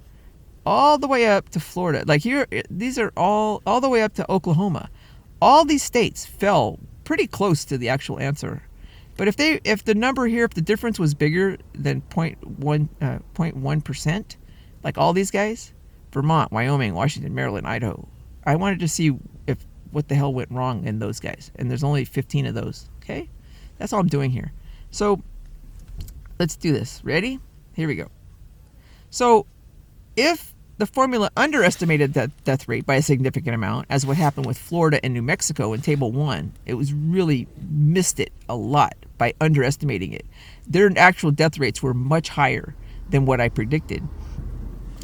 This meant the formula mistakenly included a subpopulation that the fraudsters preferred to be left out of the data manipulations for fear of being exposed for fraud. So I was including population numbers that they excluded. And as explained earlier, the most likely candidate for Florida would be Cubans, many of whom self-identify as Latinos in population counts. As a result of the Cuban Adjustment Act of 1966, which is still in effect and which causes Cuban immigrants to become naturalized at a rate that is 5 times faster than any other immigrants. Too many Cubans are naturalized U.S. citizens, making manipulation of death data using Cubans too risky. So similarly, New Mexico has a relatively large Native American population that also self-identifies as Hispanic or Latino in population counts. Like Cubans in Florida, Native Americans in New Mexico, most of whom are U.S. citizens by birth, are too risky to include in populations targeted for data manipulation and fraud. Okay, once the large Cuban population rate of 6.5% for Florida in 2010 and the large Native American population rate of 10.7% for New Mexico in 2010 are excluded from the calculations from the respective population rates of Latinos for these two states, the formula produces a death rate that is still not as accurate as the other states bordering with Mexico or with the Gulf of Mexico. Florida still misses by negative 0.10. It's still within 10. And New Mexico still misses by 0.14%. But at least these logical modifications got the calculated death rate much closer to the reported death rate for these two states in Table 1. So I'm explaining, I manipulated the formula, and it gets tricky when you start doing this for specific states, but these are two explanations for New Mexico and Florida. This was the population rates, and in parentheses is the populations with the change I just mentioned. And parentheses is the calculated rate, in parentheses with the populations, and then here's the difference. And it goes from negative 0.2 to negative 0.14, which is much closer to, I'm trying to get within negative 0.10. And here it got within the 0.10. So at least it got this one, it added to the list of being 10% or less of a difference. 0.1% or less, I mean. When I say 10%, it's 0.10. So that was good. Florida is by looking at the actual the numbers I'm using for population, which is that's pretty good for a rough estimate, just using these population numbers. So there's going to be some tweaking that needs to be done. Okay, 2. So I got 2 of the biggest ones in the negative direction, and within range, and that's good. If the formula overestimated the death rate by a significant amount, as what happened with many states in the north and the northeast, furthest away from the border with Mexico, in Table 1, the formula was missing an ethnic population that the fraudsters found desirable to include in the data manipulations that I was missing.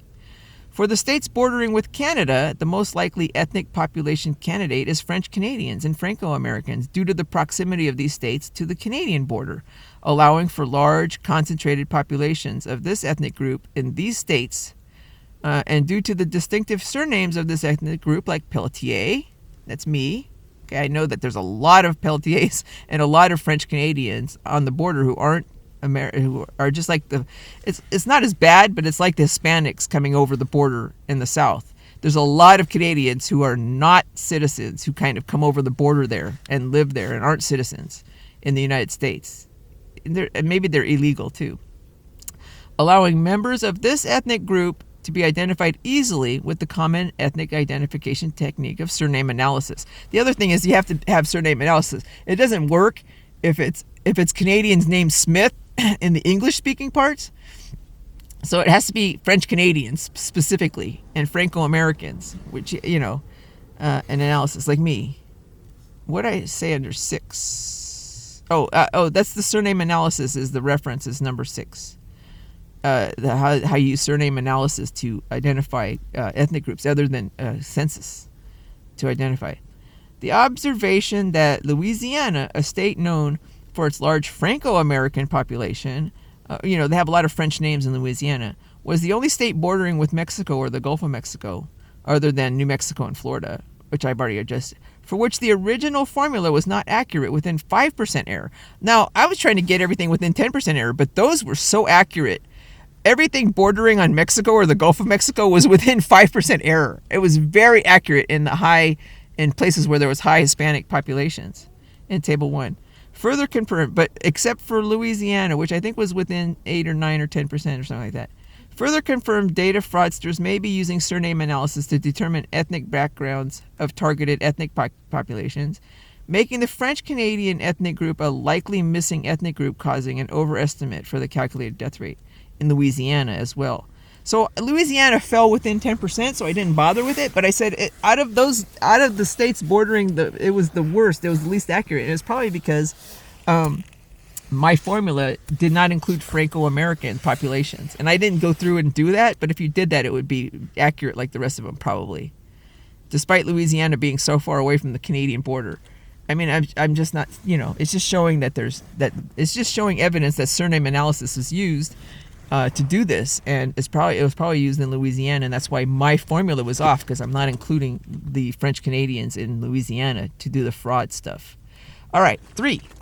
If none of the above explanations applied to a state with a relatively inaccurate death rate prediction, one logical explanation was simply that the population rates for Latinos or Chinese or Indians, or, as in the case of Colorado and Utah, where Canadian immigrants make up a large portion of total immigrants. Population rates of French Canadians in those places were simply underreported for these states. However, another possible explanation emerged for states like Maryland, Virginia, North Carolina, and Georgia, all in the same geographic location on the East Coast, and all with relatively large immigrant populations from Central and South America. So this is different from the ones bordering on Mexico. These guys have very large Central and South America Hispanic populations, okay?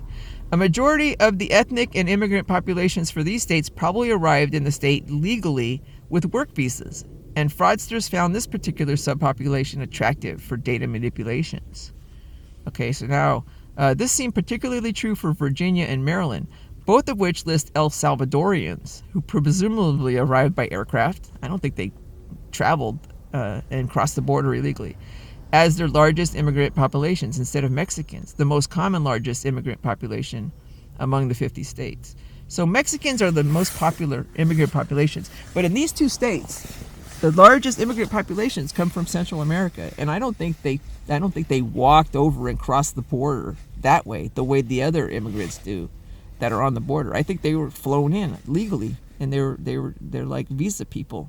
Maybe they did, but that immigrants overstaying their work visas make up a majority of non-legal residents in the United States is a little-known fact after all the publicity surrounding illegal border crossings from Mexico on the southern border.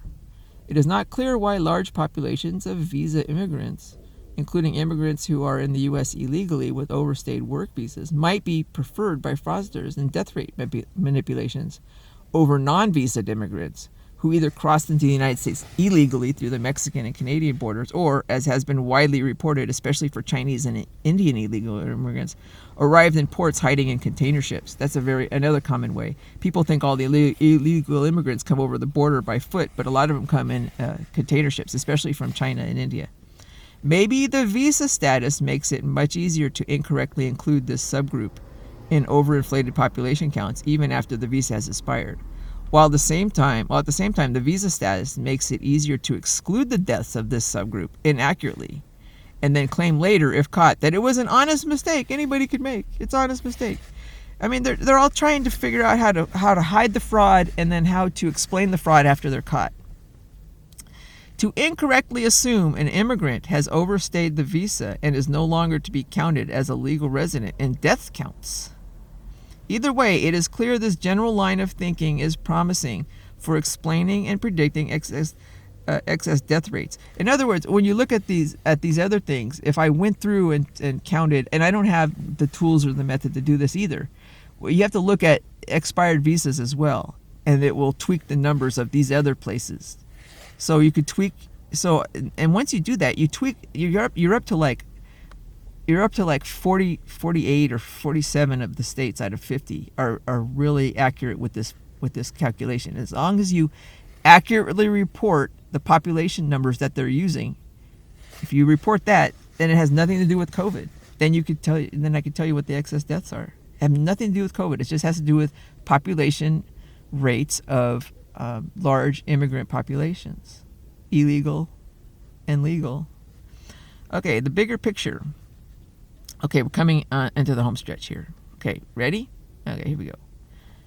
It was proposed. Oh, I wanted to show you on table 1. Okay, so I mentioned at the top why New Mexico and Florida, and once you get those two, everybody up here, Arkansas, Rhode Island, Pennsylvania, Arizona, they all fall within this thing. But when you get down here, oh, look at that. So everything Louisiana is only off by 6%. And you can still tweak it to be even more accurate. That's extremely accurate to begin with. But if you include the French Canadians, probably. And then you come up here, Hawaii. So I'm looking at these states down here. Vermont. Oh, Vermont could be definitely French Canadians. You add French Canadians. You take away, you add French Canadians, and you'll get that. Wyoming is also Canadian border. Washington, Canadian border. See, all the ones on the Canadian border are all kind of clumped here, so they're probably missing some Canadians there, maybe. Okay, and then so now we get and Idaho and Colorado too. This is all Canadian stuff, probably. But you get Maryland, Virginia, Georgia, New Hampshire is Canadians, probably. Minnesota is Canadians. You get all the states bordering on Canada have the same problem in the opposite direction with Canada. But and Alaska is just really weird. I don't know what to do with Alaska. That's got a lot of Native Americans and things like that, and I don't know what to do with that one. But Utah and Colorado. But the states that are remained are the ones that I talked about. They look like most of them. When I say Maryland, and I talk about these that aren't on any of the borders, the ones that I mentioned above are the only ones following outside that aren't on the border. But they also the pattern is they have large Central American populations in those guys, as opposed to Hispanics, as opposed to Mexicans or Canadians. So these, you just have to look at population numbers. You have to look at what the immigrant populations are, and then you'll be able to get this formula to very accurately predict the death rates in 2010. Like, seriously, it's amazing how accurate it is, and it's such a simple formula. Okay, you just have to get the immigrant population numbers correct. Okay, like the immigrant population numbers that the fraudsters prefer to use. That's what I'm saying. Okay, you have to think like okay, so let's get on the last paragraph, and I'm not changing this one till the end of time. And this is what everybody's going to try to get me to change. Everybody's going to try to get me to change the bigger picture. You ready for the bigger picture? It was proposed long before 2020 that the 16th Amendment to the United States Constitution was the root of all evil throughout the world, not just in the U.S., allowing illegally collected federal income tax money from unprotected U.S. citizens to subsidize dysfunctional governments around the world through trade imbalances with the U.S. and unsustainable models of supposedly efficient and peaceful self-governing. 9. And I cite the great Dred Scott fraud. That's what I'm citing here. They don't like that. It's like tough shit. That's staying. I'm not going to publish it anywhere if they want me to take that out. Okay. For example, while the praises of the efficiency of the Swedish government are heard around the world, there would be little doubt in the minds of the framers of the U.S. Constitution that the Swedish government could not survive long without the $5 to $10 billion trade imbalance it has enjoyed with the United States yearly since 2000, and I have a reference for that. Okay, they want me. They didn't say take it out, but they criticize. They said if you're citing one of your own websites, I had to say something. I don't know what, but they're balking at this. They're hinting that they want me to take this out, and it's not happening. Just suck it. If you're ready, come and get it. But I'm not changing any of this. Okay. The fundamental laws of efficient and peaceful self-governing, as laid out for the first time in history in the original U.S. Constitution, are like fundamental laws of physics. The Wright brothers could not make a plane fly by changing the fundamental laws of physics, any more than humans can live together in peace by changing the fundamental laws of peaceful self-governing. All right. The COVID-19 fake pandemic, and here comes the street sweeper. This is deja vu. Didn't I do this during my first? And I'm parked on the other side of the street, so I don't get a ticket.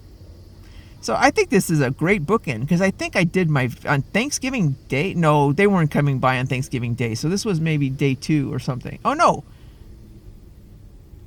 Wednesday. They come by on Tuesdays. Oh no, this was the one I did on a Monday night to Tuesday. So I don't know which one that was. It wasn't the first one. But anyway, there goes the street sweeper, which means and I'm running out of battery. Okay, here we go. This is gonna be it. I'm running out of battery. It's just like before. And I'm at the end. So here we go. Okay, let's just do this. Okay. Peaceful government. The COVID-19 fake pandemic is just a symptom of a much bigger problem. And here's the problem. How are we going to get from here unsustainable taxing scenarios by national governments around the world to their inevitable sustained world peace, where the fundamental human right of no taxation without representation is fully protected in all countries, in the fastest, most efficient, and least deadly way possible? That's the question. Doesn't have anything to do. That is the question that needs to be asked right now as a result of the work reported in this article. Not questions with what will be obvious answers, even for school children in a history class a few years from now, about whether COVID-19 was a fake pandemic. That's not the question we're asking. It was a fucking fake pandemic, period. And I don't know. It's just, I think Trump is going to reveal that, maybe or maybe not, but because he's trying to get to the bigger question. So this is what I think. I think I'm having trouble publishing this, maybe because it's Trump and these guys who have a plan, and revealing this stuff is too early. He's going to do it maybe in 2024 or something, or maybe not, because there's a bigger thing going on here. And that is the first question.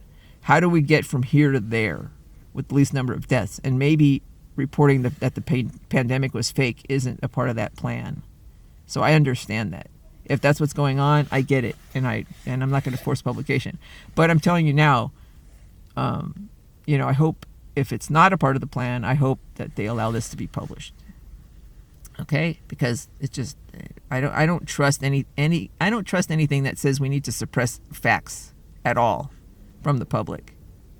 Even if you think, I'm just saying, Trump, you've got great instincts and I trust them, but my opinion, I think you might be wrong on this, because I don't think any plan where the first step is to suppress the facts for now to make it better later. I don't think that works out. Really, you got to trust my instincts on this one too. You got to at least get it published so that people looking for the truth can find it. I'm not saying the whole general population has to know or promote it, but you do have to get it published, unless this is enough. But I mean, don't purposely suppress shit. Okay? Well, we'll see. I don't think it's being suppressed, because we'll see. We'll see if this video is allowed to stay up on YouTube. Maybe that should make me happy for now. Okay, so we'll see. The country's fastest, most efficiently. Okay, that is the question that needs to be asked right now as a result of the work reported in this article. Not questions with what will be obvious answers, even for school children. Whether this was a fake pandemic, it was, and it's obvious now. And now what they're trying to say now is they're trying to misguide everybody. All the second-tier Nazi propagandists like Jimmy Dore and Russell Brand. I call them second-tier Nazi propagandists, because the name of the game right now is they're giving up that there's a lot of bullshit going on, And they're giving up that the lockdowns weren't good. They're giving up the fact that a lot of stuff, but they're still not giving up the fact that it's a fake pandemic. That part is still real. You'll see that they always start, Russell Brand and Jimmy Dore always start, they're very anti-Trump, but they always start with, it's a pandemic. It's a pandemic. It was a pandemic. We just handled it wrong. That's the big message these guys are allowed to get across. That's why they're still up. And that's why they have all these fake followers and shit, and they're very popular. That's the path. But, you know, the message is, it was a fake pandemic all along. Okay, so, and now they're going, oh, it originated here, and they're just, it's all a wild goose chase to get everybody off the path to the real truth, which was that it was a fake pandemic. Okay, this author believes getting court systems to recognize and protect the fundamental laws of peaceful self-governing that are currently under attack as a result of the fake pandemic is a good first step on the road to inevitable sustained world peace. And what did I cite? Number 11, Young versus Garcetti. So I cited what I just read. So this is all very circular, but I'm citing each other, and it's because they're all connected. So I cite Understanding the Great Dred Scott Fraud in this one, and I cite Young versus Garcetti. And in Young versus Garcetti, I cited those two as well. Okay, so by, oh my God, there goes my thing. There goes my computer, kind of. I think I got it go out now. 924? 24 is a good number, right, babe? Okay, 924. Good number. Everything, living my best life. Everything's going to be okay. And everybody hang in there. Living my best life. Everything's going to be okay. And Godspeed to everybody coming out the other end in one piece. P-E-A-C-E and also P-I-E-C-E. Both pieces. Okay. And now you see where I'm coming from on all this. And that's it, people. That's it. I might do some other stuff, but this is the end. And I'm going to put this up on YouTube. And there goes 925. I should have shut it off. But I'm going to put this up on YouTube as one of my little series. It's going to be called, you know, you put like, I put Nicole reads her YouTube comments. There's like little brackets, and one of the subjects is going to be the music of the night YouTube tutorials 1 through 11, all in one little stream, so you could see them from 1 through 11. But it's hours long. It's probably like 20 hours long or something like that. Easily 20 hours long. And this one is coming on, I don't know what. This one is probably another 3 or 4 hours. But at the end, bye. It's been great. It's been great, and I'll talk to you later today. I'm going to put up my Nicole Young first before I post this. Okay, I'm going to post this on early December 15th in the morning, and hopefully they don't take down my whole account. Bye. See you later.